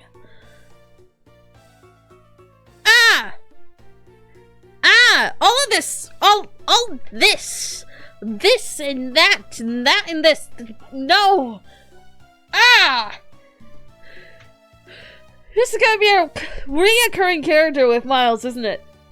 She's stalking him at this point. This freaking stalker! She was already stalking him before the game even started! What's this? A present for me? No! Obviously, I can't simply give you a piece of evidence. I see. You're just embarrassed to give it to me in front of all these people. But don't worry, I can wait. A present of love from my Edgy Pooh is beyond worth it. What a bother. If you only knew how much, Franziska. If you only knew.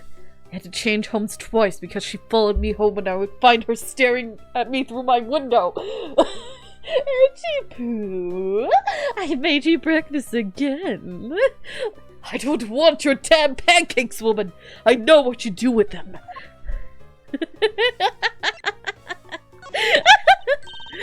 I'm not giving you a pamphlet.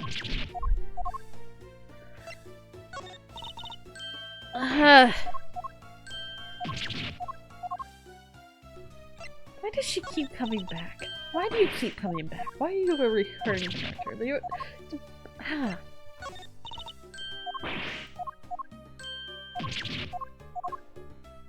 You just gotta make sure that there's nothing hiding from me. And there's nothing hiding in these little speech text things. Speech text? No, I'm doing the speaking. There's nothing hiding in presenting the evidence I got. I don't like her blushing. Her blushing makes her 10 times creepier than she already is. Do you not see that? Do you see how creepy she is? Why does she keep coming back? You would think she was a one-off character and when we dealt with the original Steel Samurai, but no, she comes back not once, not twice, but 3 times, and now this is the 5th!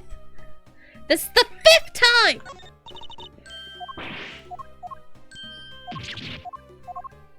Has it been 5 times already?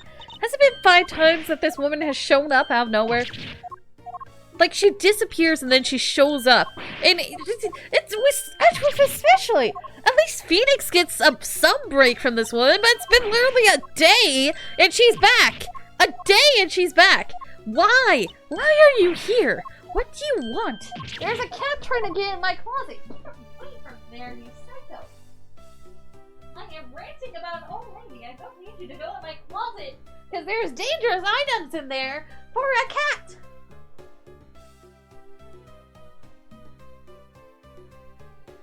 Okay, now I'm being suffocated by him. Ah! Now there's cat fur in my mouth. Thanks! Why are you being so clingy? What do you want? You left me earlier, but now you want to be back. Why? What? Stop pressing your body in my mouth! I don't want cat fur in my mouth, please! Ah! And now I can't lift my head. You are laying on my neck, dear sir. Can you get off of it, please? Ah!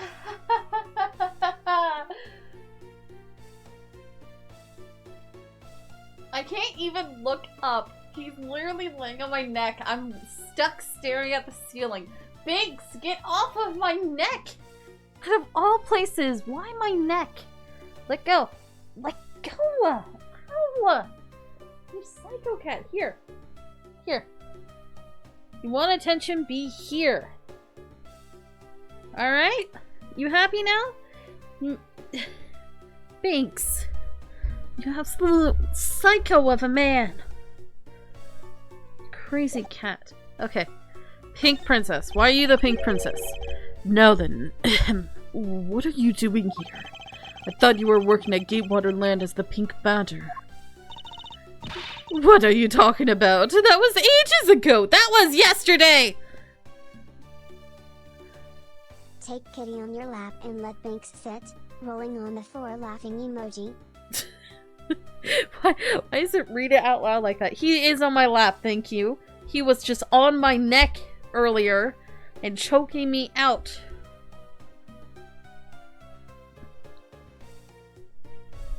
That was ages ago. That was yesterday. That was yesterday. Look, I worked at Global Studios before. A long time ago, right? Well, they called me up this morning. Kind of out of the blue, actually. They called you. Apparently, the girl who plays the Pink Princess collapsed from a bad cold. It happened so suddenly, so they called me in to be her last-minute replacement. Do they not have enough people on staff at that studio? I really couldn't say no, so here I am playing the role of the heroine. Instead of that Mindy girl, I mean. But the poor girl, I feel bad for her. Because they let me stand in for her. I mean, why exactly? Just stand in the last second after with the ragdoll instead. And the audience was an uproar because I tell you that... Why are you climbing on me again?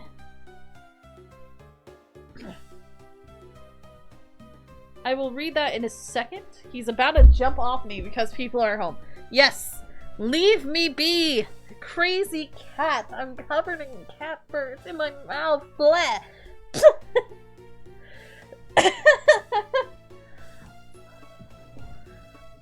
Okay. I was distracted by a cat for half of that, so let's read that again. Because they let me stand in for her. She's going to have a terrible time when she returns. I mean, I'm not exactly great at reading that strange font they use, but I was called in to be a stand-in at the very last second, so I tripped over all of the most important lines. I threw that ragdoll inside the shuriken, hit the steel samurai inside the enemy, and the audience was in an uproar, but as an avant-garde actress, they forgive me, because I tell you, they just a bunch of simpletons. You're a rather lively old lady. So basically, received the stand-in request this morning, correct? You got it. If you need to see it, I've got it right here. Look. It appears that she is telling the truth. I tell you, my fine acting moved the entire audience to tears. Yes, tears of laughter, as I recall. But being famous has its problems too, you know. Here, take a look at this. What? It's a letter from a stalker! Aren't you a stalker, though? Wendy, I'll be descending on you from above tonight. Your loving knight. What? Knight. Why is that spelled wrong? What?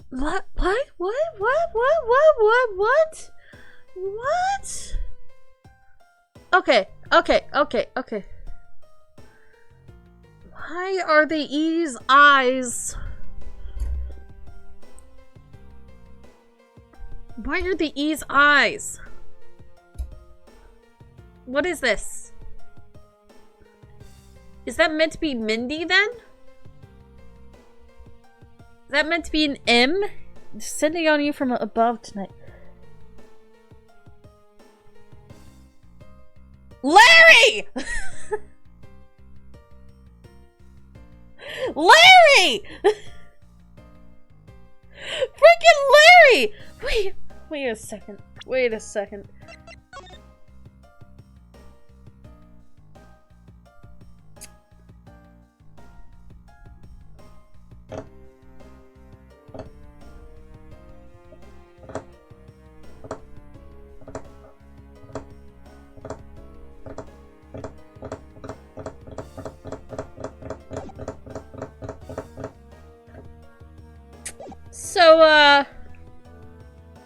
We know who wrote this, right? freaking Larry. Larry. That was meant to be for Mindy, Wendy. Wendy, that's meant for Mindy. It's still worse. That's why he was doing the Santa Claus. That's why. Larry! Larry! That's why he was doing Santa Claus! Larry! Larry! Why do you have to complicate everything that you're in? Why are your E's eyes? Why are your eyes E's? Why? What the?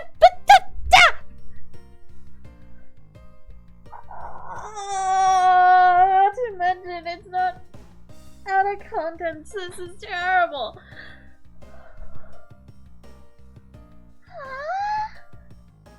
Huh? He thought you were Mindy, Wendy. That's meant for Mindy. He's an idiot whose eyes are E's somehow.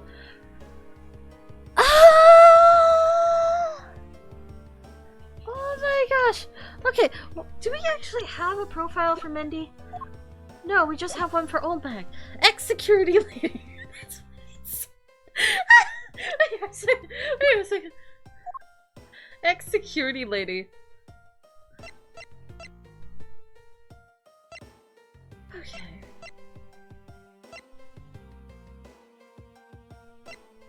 Okay, so we already know Larry was the one that wrote this.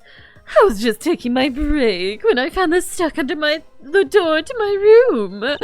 Honestly, if you really had to watch for these kinds of things, look at what it says. Windy, I'll be descending on you from above tonight. Your loving night. Absolutely revolting. I mean, you'd think he could get my name right. There's no accent to my name. Wendy. Wait, this horrible handwriting. Where have I seen this before? But now that you're here, Auntie Pooh, I feel 100% safe. Where do I factor into this? You would bust that evil stalker man for my sake, wouldn't you, Auntie Pooh? No! I know who it is already! Well, if you allow me the liberty to handle this on my own way, I'll gladly dispatch a detective to your house later. Oh, come on, Edgy Pooh. Stop being so dismissive and playing hard to get.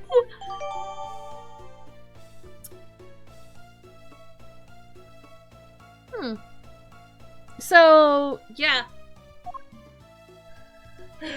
Time of the murder. What were you doing at the time of the crime? What crime? What? After the show was over, I had nothing but free time on my hands. So I used the fireplace in the room next door to keep my bad hip warm.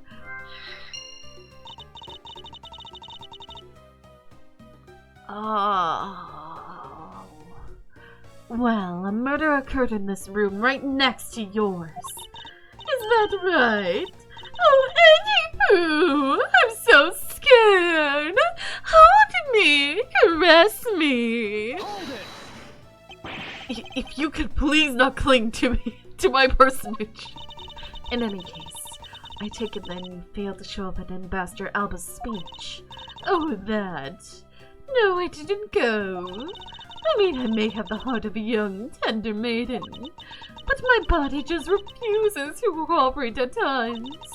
As soon as the show ended, my hips started acting up and got stiff. I couldn't move at all. Can you provide proof of your condition?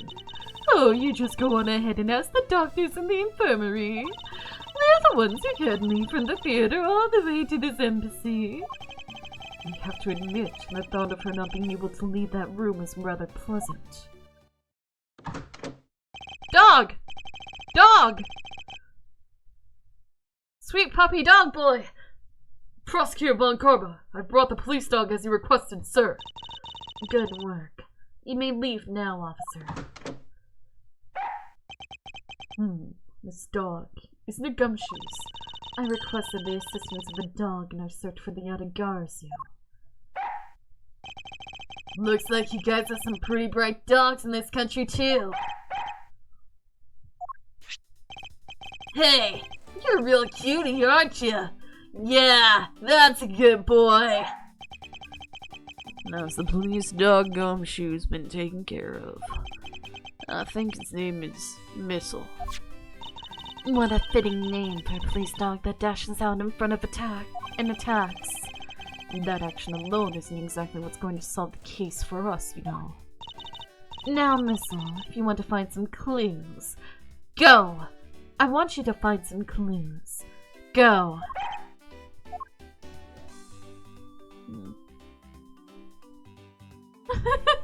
What's that? What's that? Good dog. You really are quite bright, aren't you? Unlike a certain someone I know. Now, what do we have here? What is this? Looks like a small hot dog, but...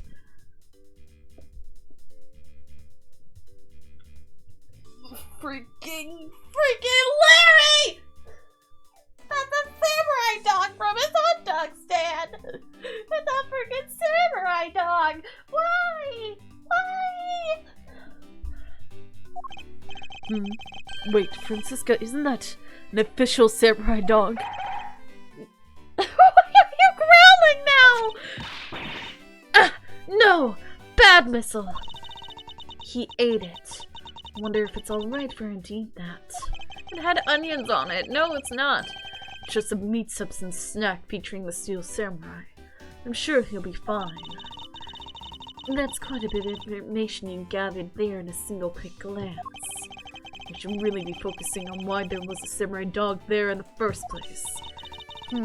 Looks like the snack wasn't all Missile found. Oh, and what do we have here? It appears to be a lady's undershirt. I wonder if Ambassador Alba might have interest in cross-dressing. Why is that your instant first thought? I somehow doubt that. It doesn't look like the shirt would even fit him. A samurai dog and a lady's undershirt. What are these two items doing in a room like this? Given the circumstances, the lady's undershirt could only belong to one person. Suppose I should get this over with and ask the owner of said undershirt about it. So, one thing. Dog. Hi, Missile.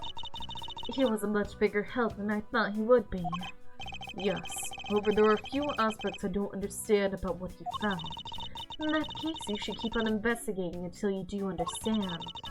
Now, my subordinate, continue with your investigation. Alright, I will. It is with great dread I proceed and do what I must to solve this case.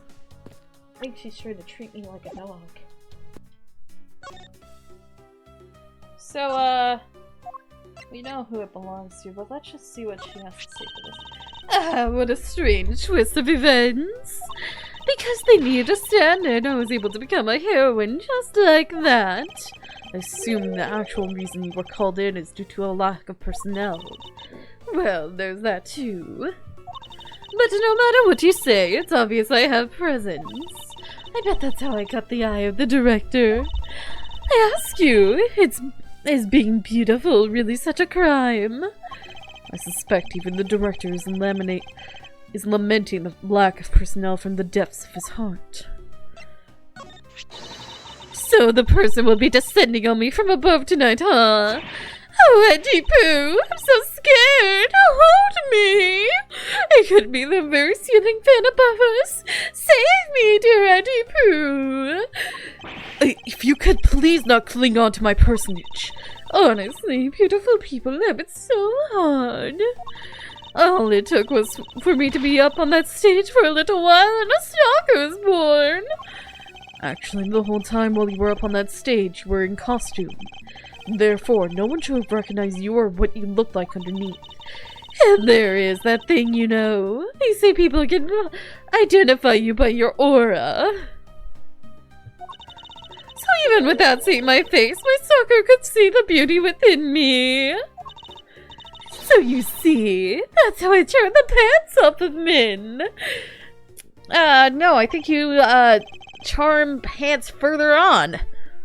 You make them have chastity belts. Anyway, charm. You. Preposterous. If you could please take a look at this brown-colored undershirt. Oh, Edgy Poo! What is the meaning of this? Huh? Why did you steal that thing from my bags? All you had to do was ask, and I would have gladly given as many as you'd like. Thanks, but no thanks. The shirt was found here at this crime scene. What? Come on now. Why don't you just confess and explain what it's doing here? I knew nothing! Nothing, I tell you! What? Oh, I admit that I used the fireplace to dry that shirt, but I can't really help the fact that I had to, you know. Why, the Pink Princess costume was like being in a sauna! And on top of that, I get fingered as a suspect! You're too cruel, Edgy Poo! Are you claiming that you never once set foot inside this room? Of course I am! If I had been the one to find the body, do you think I'd be as calm and relaxed as I am? I tell you, it's always like this. A tabloid article is missing. They're missing. Speaking of missing, there's when you get married, he said, I guess I proposes that. Do you deserve it? I help it. Will you marry me? Honestly, men these days. I am reading the rest of that because I have no clue what you just said. If I had been the one to find the body, do you think I am to be as calm and relaxed as I am? I tell you, it's always like this. It's always my fault for some reason or another. The weekly tabloid article is missing. The camera is missing. The lawyer always makes sure it's my fault they're missing. Speaking of missing, there's the matter of my husband. Can you believe when we got married, he said, I guess I'm stuck marrying you. What kind of way to propose is that? Well, he should have done is, he should have whispered in my ear, I don't deserve you, but I can't help it. Will you marry me? Honestly, men these days. So, she brought up Phoenix again. Why do we not say him by name? That's another thing. We keep mentioning him, but we never say his name. And two, you have a husband! Why are you hitting on me if you're married? Well, I don't believe she's lying about her actions, so I can safely assume she really was drying her shirt by the fireplace on her break. And somehow the undershirt managed to move from the next room into this one. I assume the samurai dog was also yours. Ah, that a brilliant mind of yours! You really can see through everything about me! And so the feeling of dread continues. I suppose I should ask for more details. Samurai dogs. That samurai dog was yours, wasn't it? Oh, of course! I'm forever yours, my edgy poo! If you would just stick to what I asked you. Edgy, are you in this old bag? No! You really don't change, do you? When will you learn how to take a joke? Anyway, the samurai dog wasn't mine. Those things are the present from the studio to the embassy. A present? The studio bigwigs basically told us to play delivery boys. We were supposed to hand the dogs off to the embassy people and tell them hi. I had to pile them in the pushcart just to move them all. Those studio guys should deliver those things by themselves. Right, Edgy? So, did you deliver the samurai dogs to the embassy staffs as per your instructions? Hey! Edgy! Don't just ignore me and my question! Aren't you going to stick up for me? Oh, about that. See, after the show, I went to rest a spell in the dressing room. Because of my bad hip, you know. And there they were. The samurai dogs were just sitting on the dressing room floor. What? I suppose you had to take preparations for distributing them after the show. Well, if by preparation you mean sampling them as well. Excuse me? Oh, I tried one and thought they were actually quite good. Sorry, but I just had to find out.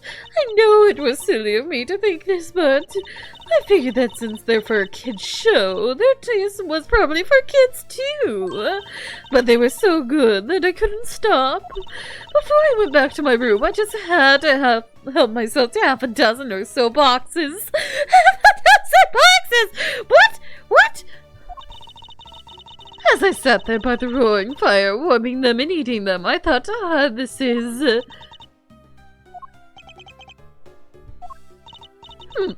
What is it now? You literally just ate the present to the embassy. You selfish old lady. Oh, I know. I bet you want a box too, don't you, my Auntie Pooh? Well, who am I to say no to you? But I'll only give you one. The rest are all for me. Lady, they were never meant for you. They were meant for the embassy. Looks like the lesson for days that when the Steel Samurai and the Pink Princess take off their masks, they transform into a pair of annoying troublemakers.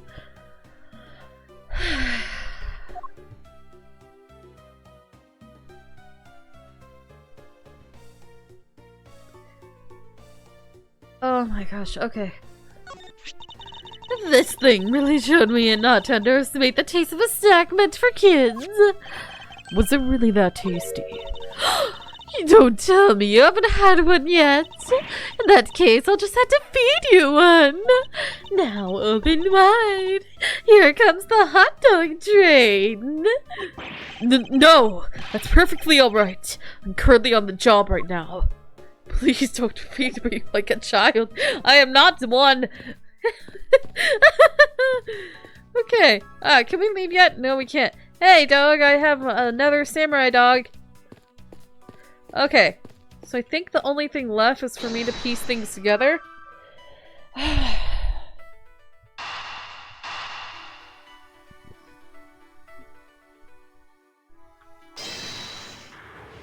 So we know that goes together. There was no trace of this ruin's fireplace being used. And your point is... Smoke was supposedly pouring out the chimney connected to this fireplace. At least according to Larry. This is a contradiction of facts, is it not? Are you sure he wasn't just disoriented or something up on that roof? There was testimony from an investigator that puts Larry at this particular chimney. So no, I don't think it was mistaken impression on Larry's part. On the other hand, the fireplace in the next room was being used at the time. Where do you suppose the smoke from that fireplace went? I see. So what you are proposing is this. The smoke that came out of the chimney was actually from Miss Oldback's fire. So basically the fireplaces of neighboring rooms shares one chimney. Is that what you are implying? Precisely. Undershirt from next door. So I'm guessing it got blown in there? Or something? It somehow got in the fireplace. The lady's undershirt that Missile found. Ah! Why are you getting all excited over holding on to a lady's undergarment? Miles Edgeworth, you uncouth sea slug. If you know the owner of said undershirt, then hurry up and return it to her already. You have it all wrong. This is evidence. The owner of this piece of evidence was in the room next door. And yet, despite that, Missile found it in the fireplace of this room. This lady's undershirt. Are you seriously claiming that it somehow passed through a solid brick wall? No, what I'm claiming is that it kind of went up the chimney and down into another. Not quite. The fireplace in this room is connected to a chimney. The other fireplace in the other room is also connected to the same chimney, leading us to the possibility that the two fireplaces are connected to each other. Perhaps a closer look at the back of the fireplace is in order. There's an X on that. There's an X on the back wall of the fireplace. Let's see if I can't get a better look at it. What in the... The wall separating this room's fireplace from the next room's fireplace apparently turns. As I suspected, this fireplace does indeed connect this room to the neighboring room. The neighboring room. There appears to be nothing particular about the next room. But the fact that there is nothing special about the next room isn't what's important. It's the fact that there is a secret passageway through this room's fireplace. We now know the fireplace connects the two rooms. But how exactly is that significant? You aren't going to suddenly name the old lady as Damas the Second's killer now, are you? No, she shouldn't move at all because of her stiff hip, so she could not have been the one. Unfortunately, I believe that this fireplace was nothing whatsoever to do with Damas II's murder. Investigation complete. I regained health! It appears that the answer has made itself known. You're making quite a confident face there, Mr. Prosecutor. Bring it on!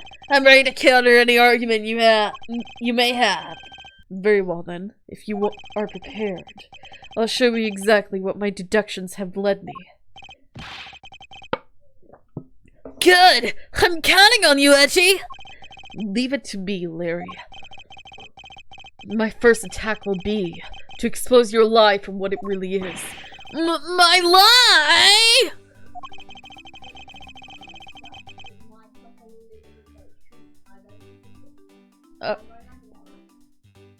Okay. Oh, okay, so just the Ethernet? It shouldn't mess with the Wi-Fi then.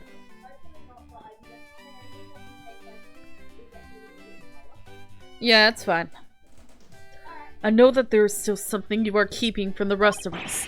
What's wrong with you? Why is it you won't believe me no matter what I say, Edgy? Curse you! I should just hurry up and die already if that's how it's gonna be. I'll confess to every murder in the whole world and then kill myself! That took a dark turn. And throw everything into mass confusion!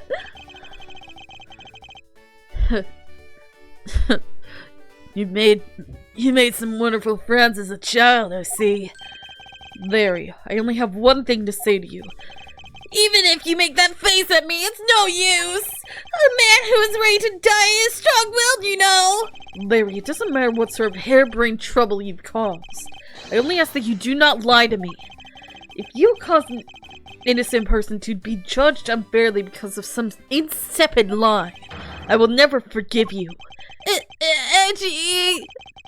Although, allow me to say that I consider you to be among the innocent in this case, and that it will draw the real killer out. You can trust me on this. Alright. This time I'll tell you the whole truth, okay? What happened? What didn't happen? The works! Just what happened will do. Now then, if you would please testify as to what you did up on the roof tonight. Up on the rooftop. After the show, I left the pushcart in the Rose Garden and came into the embassy. Then, they took a picture of me shaking hands with the ambassador. After that, until my next appearance, I had some free time, so I wandered around. That's when I spotted the chimney. A chimney like this is a rare thing, you know. So when I wanted to play Santa, I decided to give it a try. Then I decided to play Santa, yeah. Larry, I thought I just finished telling you to not lie anymore. But it's kinda ultra embarrassing. And what exactly is so ultra embarrassing that you can't tell me? Edgy, man, I just said it was embarrassing, so of course I can't just blurt it out. So you're just going to have to reason it out of me! As your superior, I command you to hurry up and expose this man's lie. I have every intention to, for I'm not about to let us waste time on such a trifling matter. Up on the rooftop. Reindeer palms, summer comes good, old Santa Claus. Okay. Hold it! You left the pushcart. Could you please clarify that statement for me? Yeah, so the wheels of the pushcart get covered in dirt from the Rose Garden. It would have been a mess on the floor inside, so Ambassador Alba said to just leave it. Well, it would be rather impolite to dirty another country's embassy. Come to think of it, I recall seeing the Pink Princess on my way into the embassy. What was she doing? Nothing in particular, because she was being carried by some docs on a stretcher. She must have been incapacitated by the pain of her bad hip that she suffered during the show. So I came into the embassy, right? And then they took a picture of me shaking hands with the ambassador. Hold it! So you shook hands with the ambassador of the Kingdom of Albest, did you? Yeah, can you believe it? I did something really cool for a change. But honestly speaking, there's nothing interesting about shaking some guy's hand. Hey there. Are you disrespecting another country in my very own embassy? In their very own embassy? As someone with the roots in this country, I'm feeling nothing but incredible shame at the second. Agreed. I apologize for his inconsiderate words. Now, Larry, please continue. Well, what is with all of you? You keep saying that kind of thing, and I tell you only lies? You are already telling us nothing but lies, so let it go and move on. Alright! Already! You don't need to glare at me like that, Edgy! After that, and until my next appearance, I had some free time, so I wandered around. Larry, I want you to listen very carefully and take this to heart. The whole point of your life is to cause misery and pain to everyone you encounter. I know! I get it! I'm totally the bad guy again! I thought you were his friend. Don't you think that was a bit harsh? Long's Eye says, true friends are bosom friends. If you are in trouble, call on your bosom friend. Whose shoulder you can truly cry on. Hey! Bosom buddy! I hope you're listening carefully to my testimony! As it crossed your pea-sized brain yet that Agent Lang is only out to arrest you, Larry. Now then, you were wandering around inside the embassy, and then what happened? That's where I spotted the chimney. A chimney like that is a rare thing, you know. Huh? I should hardly think that chimneys aren't that rare. Agreed. Especially since they are a traditional feature of American houses. Plus, many grand buildings have even larger and fancier chimneys. Yeah, but the kind of chimney I'm talking about is the real romantic type. A romantic chimney. It might sound kind of silly, but, women seem to really enjoy them. And I just had a good feeling about that chimney. So then I wanted to play Santa and decided to give it a try. You suddenly wanted to play Santa. Oh, well, actually, I dressed up as Santa once before already. Oh, I know. I was down at Gord Lake. With, Gordy. You know Gordy? You remember him? It was actually my inflatable steel samurai. I wasn't endorsed at all, so I find it very strange that I'm now the steel samurai, and it covered my endorsements even though I didn't have endorsed samurai dogs to begin with. I'd appreciate if you wouldn't dredge up such unnecessary memories for me. Oh, right! I forgot Gord Lake was also where he was accused of murder. Sounds like you guys share a lot of history. A perk to being childhood friends, huh? Besides, it's not a felony to dress up and play Santa, you know. Santa doesn't go around killing... I changed his voice, I didn't mean to. Santa doesn't go around killing people after he comes down a family's chimney, after all. Actually, it's worth delving into whether or not playing Santa is a big deal. Actually, I believe in the case of this man, playing Santa is actually quite a big deal. Are you saying that your buddy isn't exactly made of Santa quality stuff? Precisely. You hit the nail on the head, Agent Lang. Hey, Etchy! That was so incredibly mean! Tell me something, Larry. Did you know that Santa's job is to deliver presents to people all over the world? Of course I know that! I did graduate from junior high, you know! In that case, it's your turn to tell me something. I want you to tell me to whom you were delivering a present to. I was, delivering a present to a child not basking in a warm glow of love? That must be the most elegant description of you I've ever heard, but a lie is still a lie. You're such... You sure know how to kick a guy when he's down, you know that? In any case, the person you wish to deliver a present onto was most certainly this.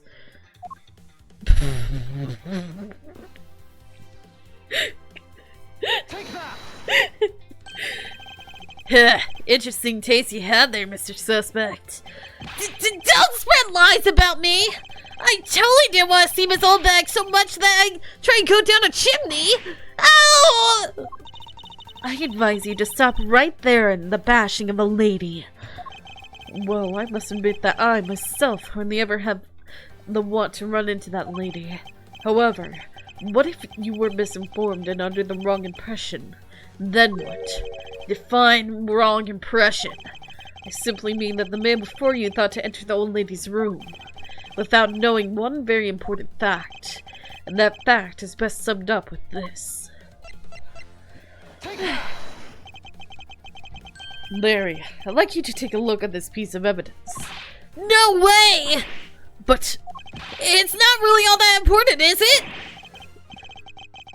You're covered in cobwebs! It's always like this. You acting so high and mighty and then you bully me. That's why I refuse to look at it. Be quiet and just take a look. Well, if you say so, Francie, but only because you say so.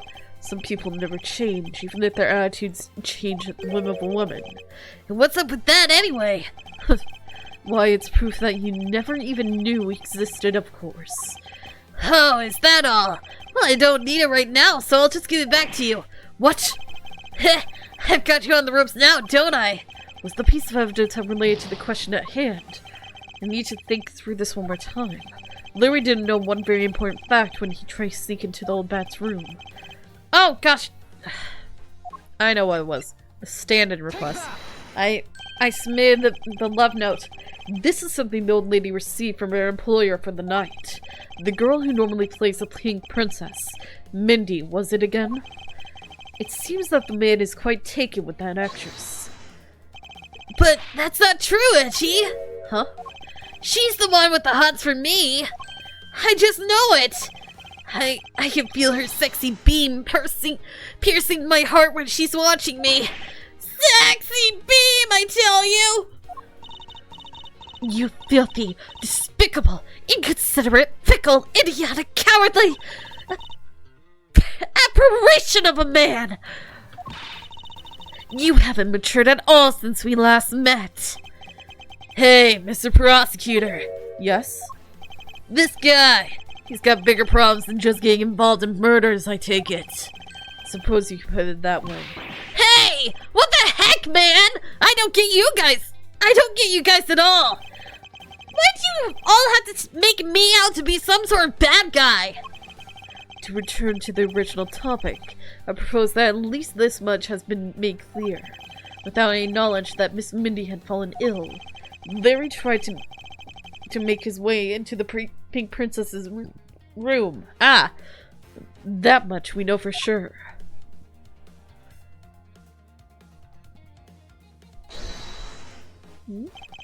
Hey, Edgy.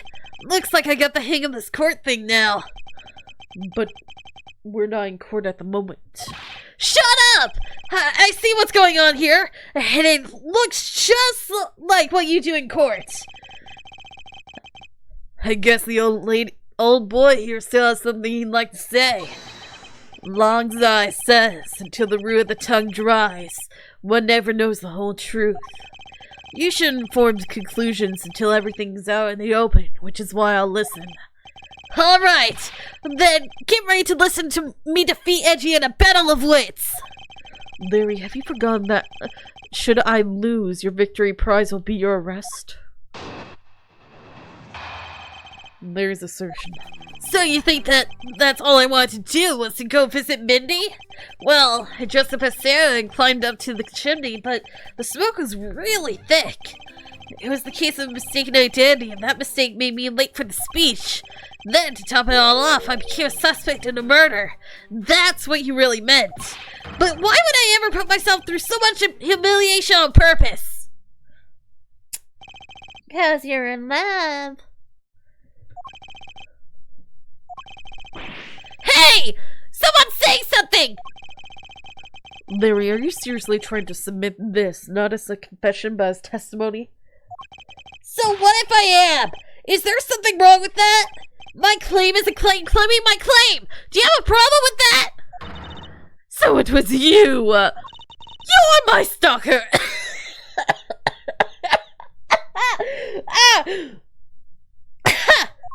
But I should warn you, it doesn't matter what kind of flattery you throw at me. I'm the devoted type of woman who's only focused on one man as long as Deepoo is alive. I can't drop earlier attempted just a teeny weeny dear Deepoo. Stay completely true to my I'm so inspired! What happened? What did she even say? But I should warn you, it doesn't matter what kind of flattery you throw at me. I'm the devoted type of woman who's only focused on one man and one man only, and as long as Edgeworth is alive, I can't just drop him and be unfaithful. No, I can't, although earlier I was tempted a teeny weeny bit by the wolf man, but that was just a test of my love for my dear Deepoo, which I passed with flying colors. But from now on, I will stay completely true to my beloved Deepoo for the rest of eternity. I swear it! Every time she goes on one of those rants, I have to do that. You're such an inconsiderate, cowardly, idiotic, and all-around completely worthless man. I thought I heard something ominous just now, but perhaps it was just my imagination. I believe there's nothing further for me to prove at this point. What do you mean? Of course you still got something to prove! You still had to show me proof that I was trying to meet up with Mindy! Proof, you say? Remember, Edgy? Everything is evidence in court, right? You mean evidence is everything in court, Larry. But I understand your points. Yeah, see? I'm a total pro at this now! Very well. If you wish to see the evidence, then let me show you the last piece of evidence you'll ever wish to see. So, we all know what that evidence is because I tried to say it earlier, but it didn't work. How do you get water? Yeesh. There are two characters that put a strain on my voice right now. Oh my gosh, okay. Freaking Larry and, Windbag. Both of them put a strain on my freaking voice. Ah. Okay. Hold it! Well, I have been saying that for a while now. After all, it's not for that. Then for what other reason did you wish to go down that chimney? You can't say that without any evidence! That's against the rules, Edgy!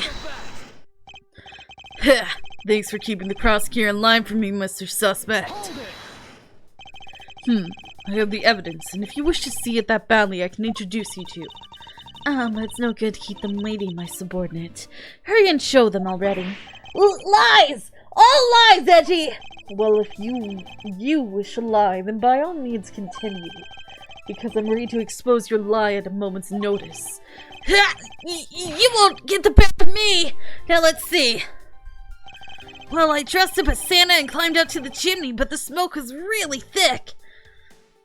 Where did you get a Santa costume? Was the smoke coming from the chimney really that thick? You bet! It was so thick I had tears pouring out of my eyes. It was a mess! I see. You do realize that you just confirmed for us your chimney escapade. What? That's totally unfair! You tricked me, Edgy! Hardly. You simply have yet to master how to counter the cross-examination technique. Well, what if I just said was the slip of the... No, I mean, I said the wrong thing! Besides, isn't that what you really meant to say about what I did tonight? It was a case of mistaken identity, and that mistake made me late for the speech. Hold it! I'm not quite sure how you can mistake that actress for this lady. Oh, Edgy Poo! Are you staring at me? Are you finally succumbing to my feminine charms? I should think that the Steel Samurai is the one who should know all about your charms. What? Me? Edgy, what are you trying to do to me? Nothing. Simply that the Steel Samurai and the Pink Princess are husband and wife. Aw, is my poor little Edgy Poo jealous? Ah! If you could please drop that line of discussion right this instant. But Edgy! I told you! I already have Mindy! Speaking of Mindy, exactly what kind of woman would you say she is? Edgy, are you seriously telling me you don't know who the Mindy is? She's just like what her name means. She's super sweet with a great smile. I don't mean to brag, but she's one of the truth's fastest rising stars. Interesting. Ha! So you're saying a woman like that is what made you late to speech? Huh? Curse you two! Why is everyone out to make a suspect out of me? Look, all I can say is this. I was late to the speech. Then, to top it all off, I became a suspect in a murder. That's what you really meant. Oh, okay. Good night, Yogama. I suppose you might be correct in a small way. What do you mean by that?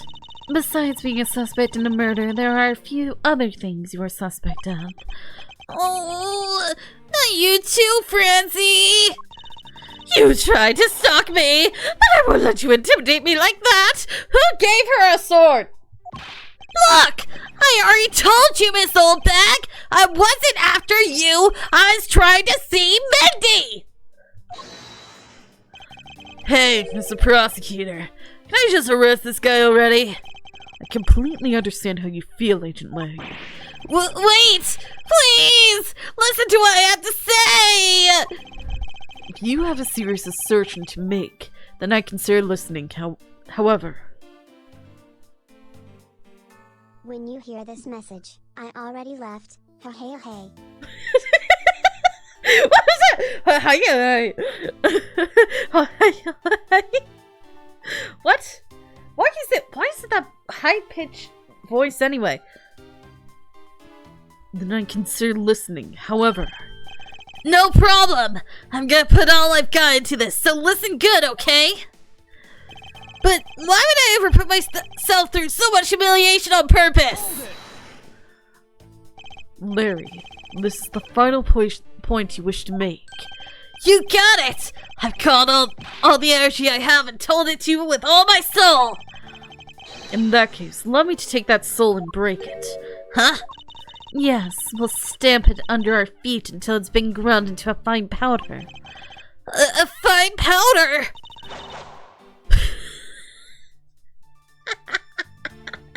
Well, at least she looks better now. She looks a lot better now. Eek! So you really put all your soul into that? Then you're ready for what's coming, right? In place of the Honorable Larry, I offer my soul to you.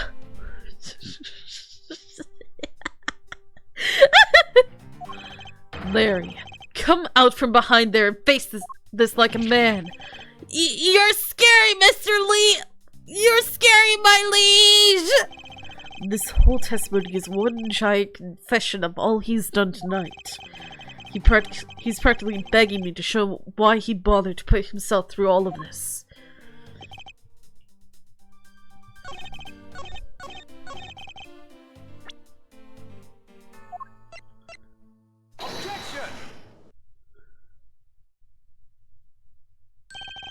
Larry, don't even think about denying that you have knowledge of this letter. Hey! Why are you showing that thing to me? Wendy, oh Wendy, I'll be descending on you from above tonight, your loving knight. Well, isn't that just romantic? But you weren't able to descend on her from above, were you, Mr. Loving Knight? I have no idea what you're talking about. I don't remember a thing. You can pretend to be ignorant all you like, but it's written right here. This letter proves that you are not out to meet the old lady, but rather that you were attempting to pay Miss Mindy a visit. What part of the letter shows that person Larry was trying to... Take that! Larry, I suggest you take up penmanship lessons. That is, if you never wish to experience this level of embarrassment ever again. But what the heck? What are you talking about? Speak English! You wrote Mindy so sloppily it became windy to the average eye. Hey, stop picking on me! It's so embarrassing! There.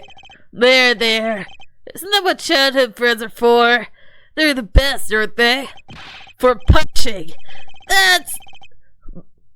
But that'll have to wait until we're on this crime scene. Hick! Edgy! Save me from the scary man! Sure, if you're willing to make amends, starting with your incredibly embarrassing mistake. That wasn't me! Come again? It's a fake! Someone's out to get me, so they had that fake letter! To set me up! Accept your defeat graciously. But you guys are being so mean! Penmanship analysis. What's that?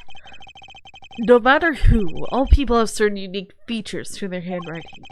Ergo, all we have to do is compare the handwriting in this letter to a sample of yours. And we'll know soon enough who it was that sent this letter. I'll never write anything, write another thing in my life!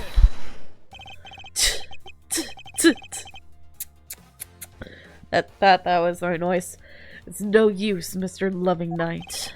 For you've already graciously provided me with a sample of your handwriting. Take that!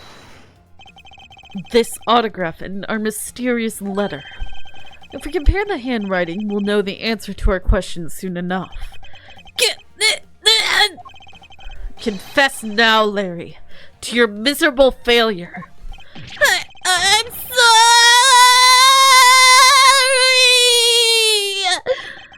I did it! It was me causing trouble again!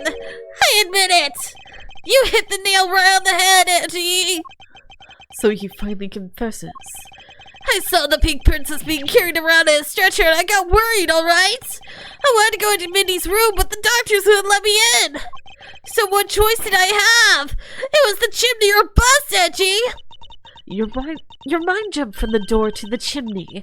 What a criminally overreactive imagination. Well, at least I was honest and wrote Mindy a letter and stuck it under the door.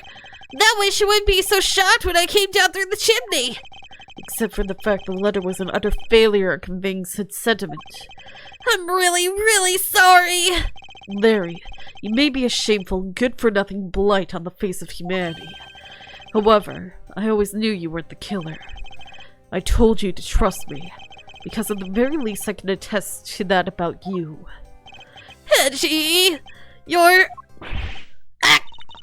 We've lost a valuable time because of you. Ow! In any case, I believe we can say that we now know exactly what happened.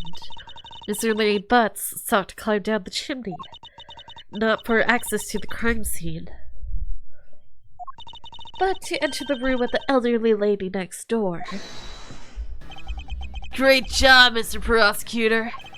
Although I still find it a bit unbelievable that the two of you are friends.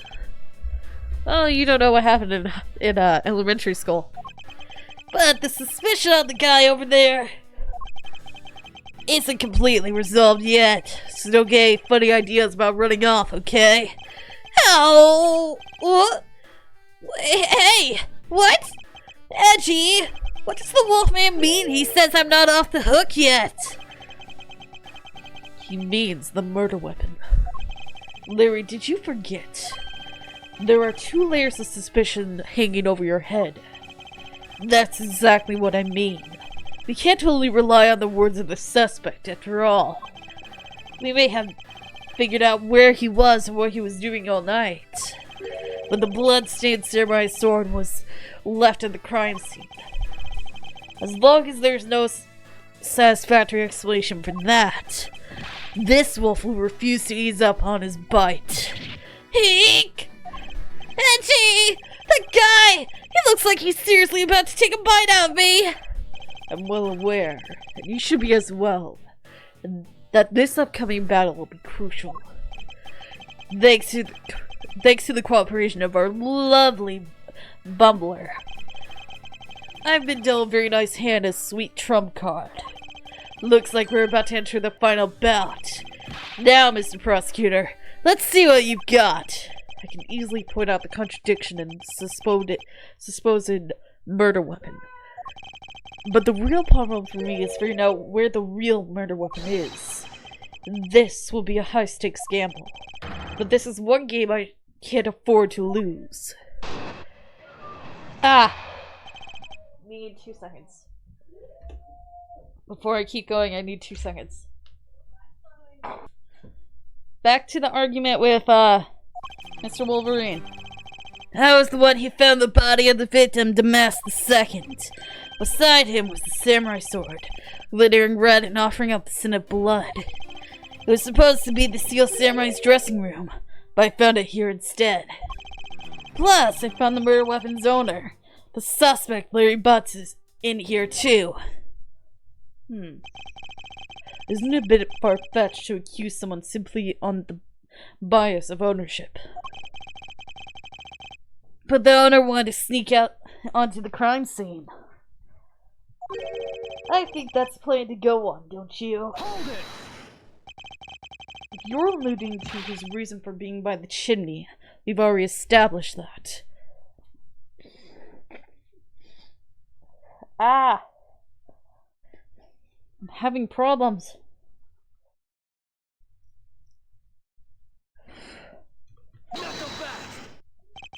Hold on there, Mr. Prosecutor. You two are longtime friends, right? Who's to say you didn't fabricate the evidence to give him an alibi? You're accusing me of fabricating evidence. You think I can believe anything you produce? Forging evidence is all you prosecutors do. This man has some serious issues with prosecutors.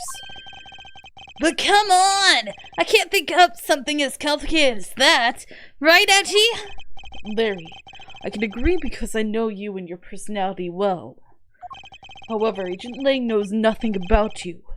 Or me, for that matter. I sense his hatred is for my entire profession and emanating from his entire being. Meaning that the only way I can prove Larry's innocence is to present irrefutable evidence. Why Larry? I was the one who found the body of the victim, Damas II. Hold it!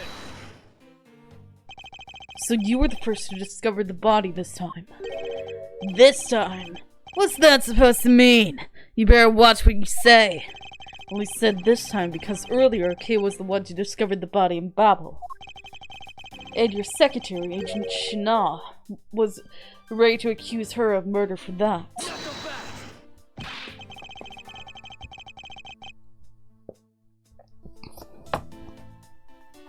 Ha! So are you going to use the excuse to call me suspicious now? Of course not. I was simply pointing out the unusual pattern with discoveries of bodies. But in the Babel's case, there was proof that she was holding the weapon, right? Well, in this one, it's a bit different, since we know exactly where the weapon is. Beside him was the samurai sword, glittering red and offering up the scent of blood.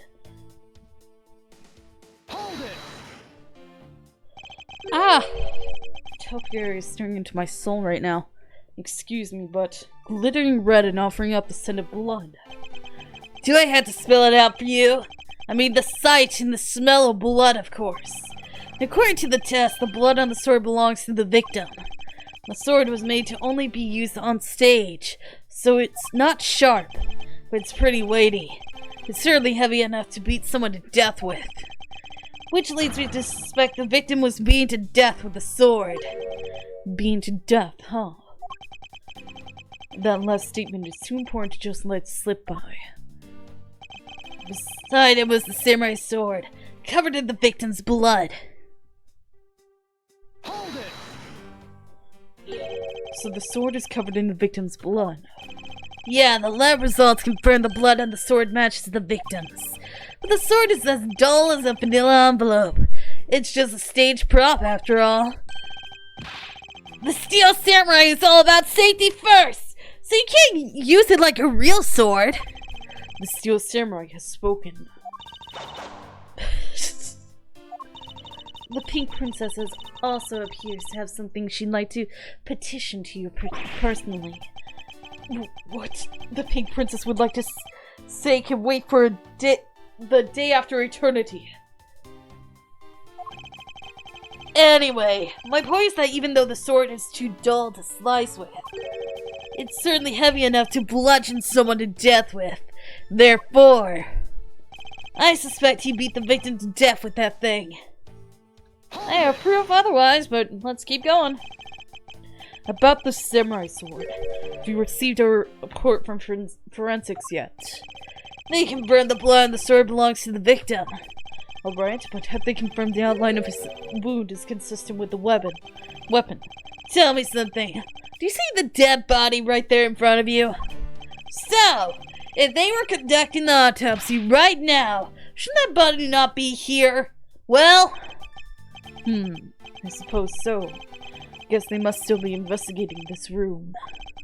It's possible he doesn't know about that piece of evidence's true nature. Anything else you'd like to chit-chat about? No? Good. Now let's continue. It was supposed to be in the Steel Samurai's dressing room, but I found it here instead. Oh, gosh dang it. I skipped it. Go back. Hold it! Larry has already testified that he forgot the samurai sword here. Yeah, I was shaking hands with the ambassador in here. I left it behind by accident. So what? You lied earlier, so who's to say that this excuse isn't just another lie? But I forget stuff all the time! Right, Edgy? Tell him! Oh, again with the things. Why do they keep doing that? Why don't you tell him yourself? You see, what did I tell you earlier? No one will buy such a pathetically weak excuse. And yet you offer it up as fact. You're a worse person than I originally thought. You are free to think what you like. However, I know that Larry is not the killer. Agent Lang, please continue with your argument. I'll expose a flaw in it soon enough. Plus, I found the murder weapon's owner. The suspect, Larry Butt's, in here too.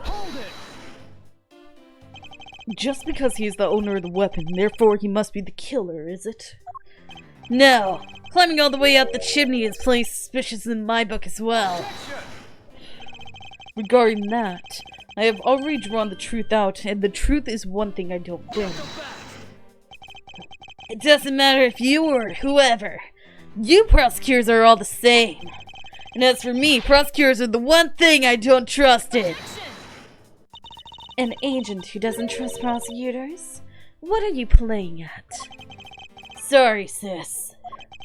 But there was only two things I trust. My subordinates and evidence at the crime scene. Agent Lang hates prosecutors. But as long as he trusts evidence that has been left at the crime scene, then there is something I can show him that he can believe in. It's simply not possible the samurai sword is the real murder weapon, so I should focus on proving that point to Agent Lang first.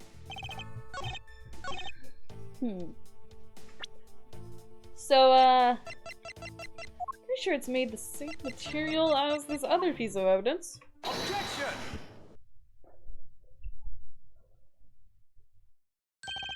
Do you know what this is, Agent Lang? It's a long spear, right? Used to use those a lot in my country a long time ago. Piercing, mowing people down. Spears are the weapons of heroes throughout history. It's the next most effective weapon after the whip. I think the whip is in a slightly different category. So what's your point? Are you going to tell me what that spear is the real weapon? No, I simply want you to take a look at this section here. The way it's bent. Precisely. Apparently a certain troublemaker hit it against a wall in the embassy earlier. And as you can clearly see, the inside of the inside of the Steel Samurai's weapons are hollow. In other words, they're replicas that aren't strong enough to deliver a damaging blow, let alone the multiple strikes necessary to bludgeon someone to death. And yet there's not even a dent in the samurai sword. How do you explain that?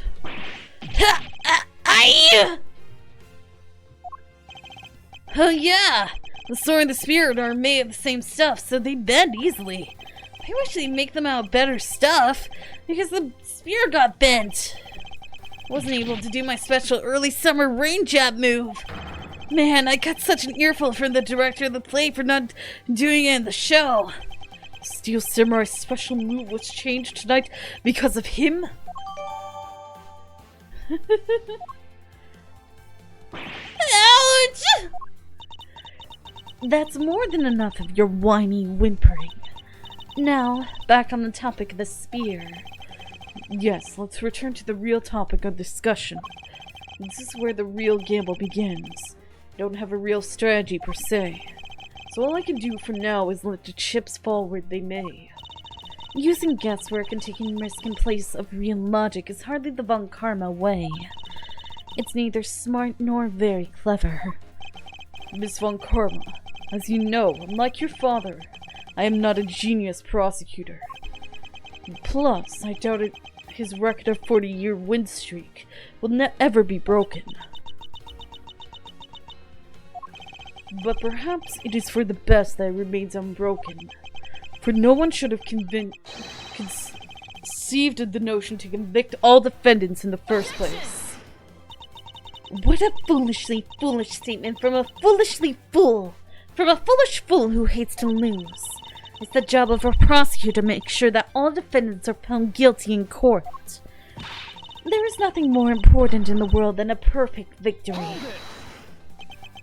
That may be your opinion. However, I don't believe that's all we are. As a prosecutor, what I pursue is not the perfect victory, but the perfect truth. And if that means that the bridge I must cross will crumble beneath my feet, then let it crumble as I walk on towards the truth.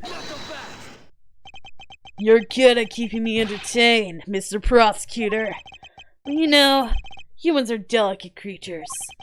The slightest bump and we expire. I'd like you to consider, if you will, the possibility that the sword was used in such a way the attack killed Master II without bending it. So, what do you think of my hypothetical scenario? I think you know what to do here, right? And what you need? Of course. What you need is evidence even he can't refute. This is it. It's time to bring this to a close. Why Larry Part 2? It's possible to use the samurai sword to kill someone, and under these circumstances, that's the only logical conclusion. We searched the embassy top to bottom, but the victim's blood is only on that weapon. So, it's not only natural that suspicion would fall onto the owner of said weapon.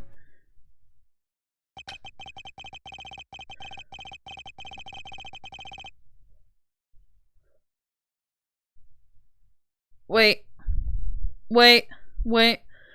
a sec. Oh, I know.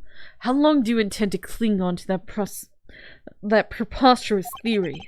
As long as I want, because we examined every corner within the walls of this embassy. There's no stone we've left unturned.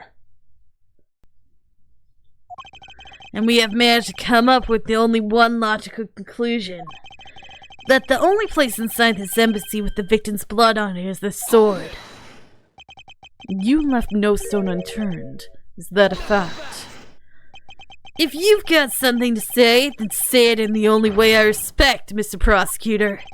Yes, of course. In that case, allow me to make it all crystal clear for you. Why Larry Part 2?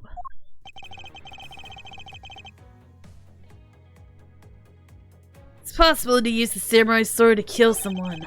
Oh gosh dang it. Whoops. Hold it!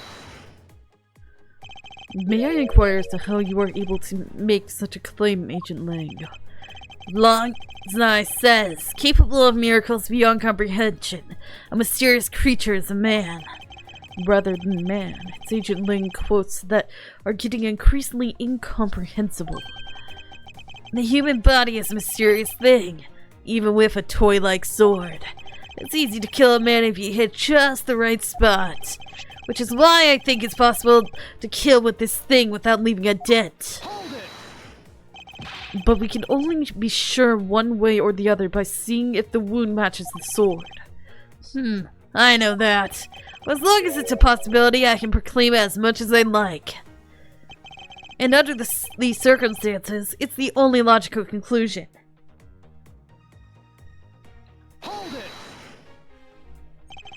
But you must know that your conclusion is wrong.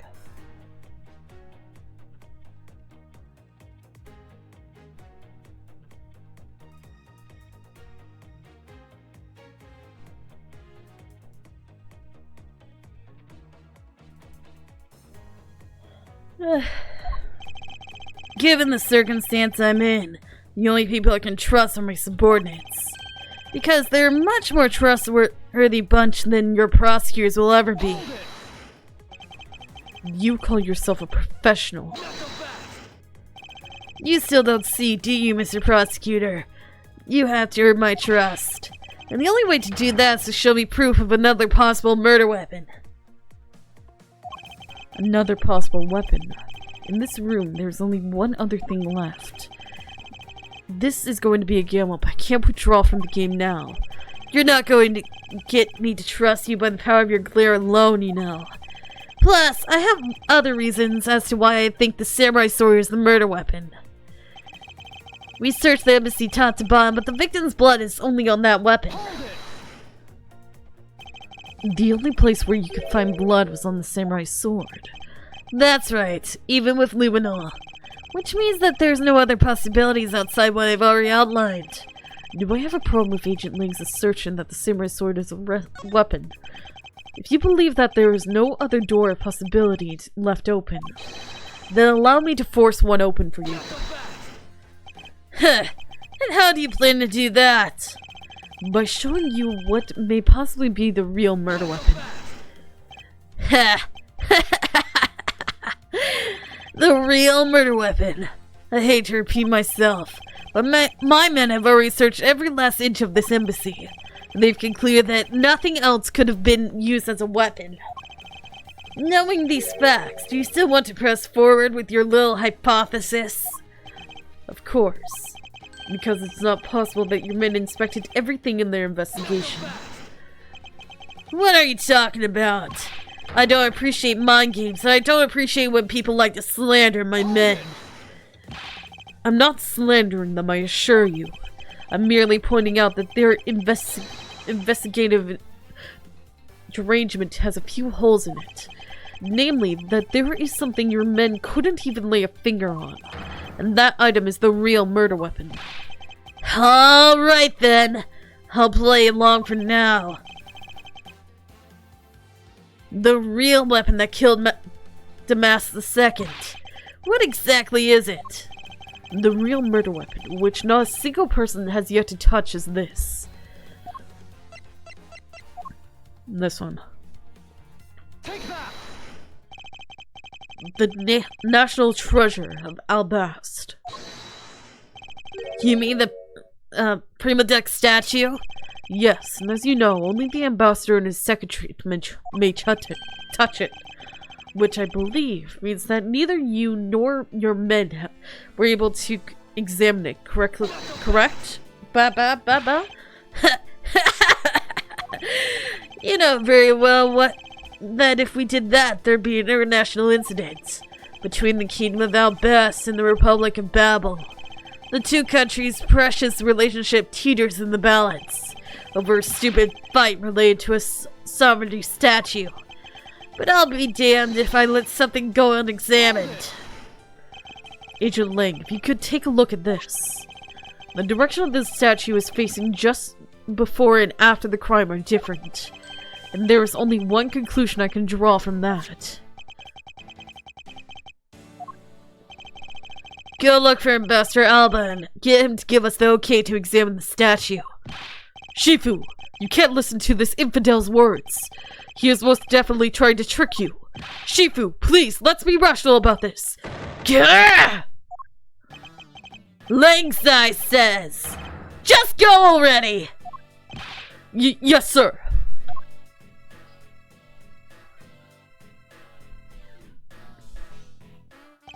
Shifu. Yeah? I'm really sorry, sir, but I was unable to convince the ambassador. I was unable to obtain permission for us to examine the Prima Duck statue. I see. Wait, but then the investigation is at a standstill. Agent Lang, I will go and speak with the ambassador personally. Save your breath. May act all weak and frail, but the old man's one tough cookie. But I guess you gotta be tough when you're representing a whole country, you know? Agent Lang. What do you want? Let's just hurry up and examine the statue already. But Shifu, what about causing an international incident? Quiet! I'll take the fall if I have to later. Agent Lang, the hypothesis is mine, so if someone is to take responsibility, let it be me. Responsibility? If we're going to talk in such heavy terms, maybe I should let you. It'd be a real problem for my men if something were to happen to me. Alright then, less talk and more investigating. If we want to know the truth, we can't stop here. Action must be taken. Agent Lang, I'd like to run a luminal... chemiluminescent test. Chemiluminescence test on the statue. A luminal test? Ha! Good thinking. The statue is the murder weapon, then some of the victim's blood should be on it. Okay! Let's get the forensics team in here. Heh, looks like you hit the jackpot, Mr. Prosecutor. I guess this means that this is the real weapon that killed the Master II. Indeed. But I wouldn't celebrate yet if I were you. This doesn't let your friend off the hook. It doesn't prove that he didn't kill Master II, so the charge remains. We are hardly done examining this statue, Agent Lang. Knowing that this is the real weapon, I believe further examination is required. Ha! You think so? Okay, knock yourself out. Oh. Huh. Interesting. Upon closer inspection, he really does look like a lot like the Steel Samurai. Hey, maybe that's why they chose him to be the Goodwill Ambassador. I actually can't discredit that hypothesis. Or maybe the people at the embassy just really like the Steel Samurai. That's absolutely preposterous. I don't think it's that unlikely. You mustn't go around denouncing people's opinions. And yet, look at how easily you discredited mine. Not that I care why they choose him.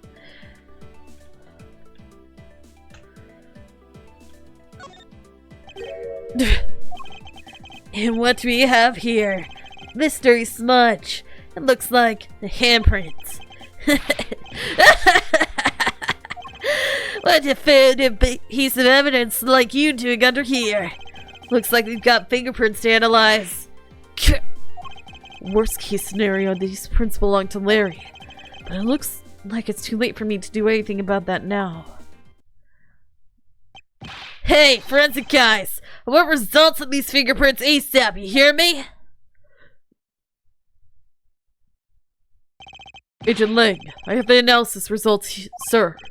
Good, and? Sir, about the prints we lifted from the bottom of the statue. Well, you know the victim of the murder in the Babylonia embassy? He's the murderer, isn't he? Manny's the murderer. The prints belong to him, to Mr. Manny Cochin, sir. But that's... What's going on around here? No, that's impossible. Each Prima Duck statue was only handled by someone in that country. But why the very fact that Mr. Cochin's fingerprints are on this one? It leads me to only one conclusion. This statue is actually Babble's Prima Duck statue. Impossible. It can't be.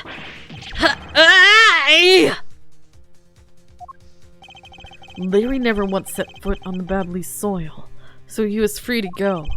However, this new piece of information only served to confuse us even further. The ringleader of a smuggling operation was killed with an alabastrian knife in Babel. And Master Mass II was killed on alabastrian soil of Babel's national treasure. And the mystery of the great thief Yadagarasu, who visited both countries. The pieces were there, but I had yet to see the big picture they were to form. To be continued. And it's been 3 hours, so I'm gonna have to call it here. Well, interesting for sure. That's for sure. It is definitely interesting. To say the least. We gotta leave.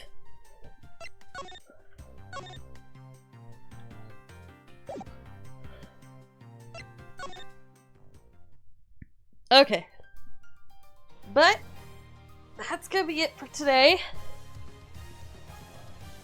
That's a landslide. Okay, so we just proved Larry is innocent. Wendy is stalking us again. And somehow, a guy that was murdered in one half of the embassy got murdered someone else in the other half. So I don't know how they correlate exactly. How did his fingerprints get on the bottom of that? Huh. Anyway, I guess that's gonna be something we figure out next time. Maybe? I have a feeling that we're gonna play as Gumshoe and Kay. So I'm actually looking forward to the next one. Anyway, I'll see you guys next time. Good day, good night, whatever time it is for you. And I gotta go. I have had to use the bathroom for about an hour now. Goodbye.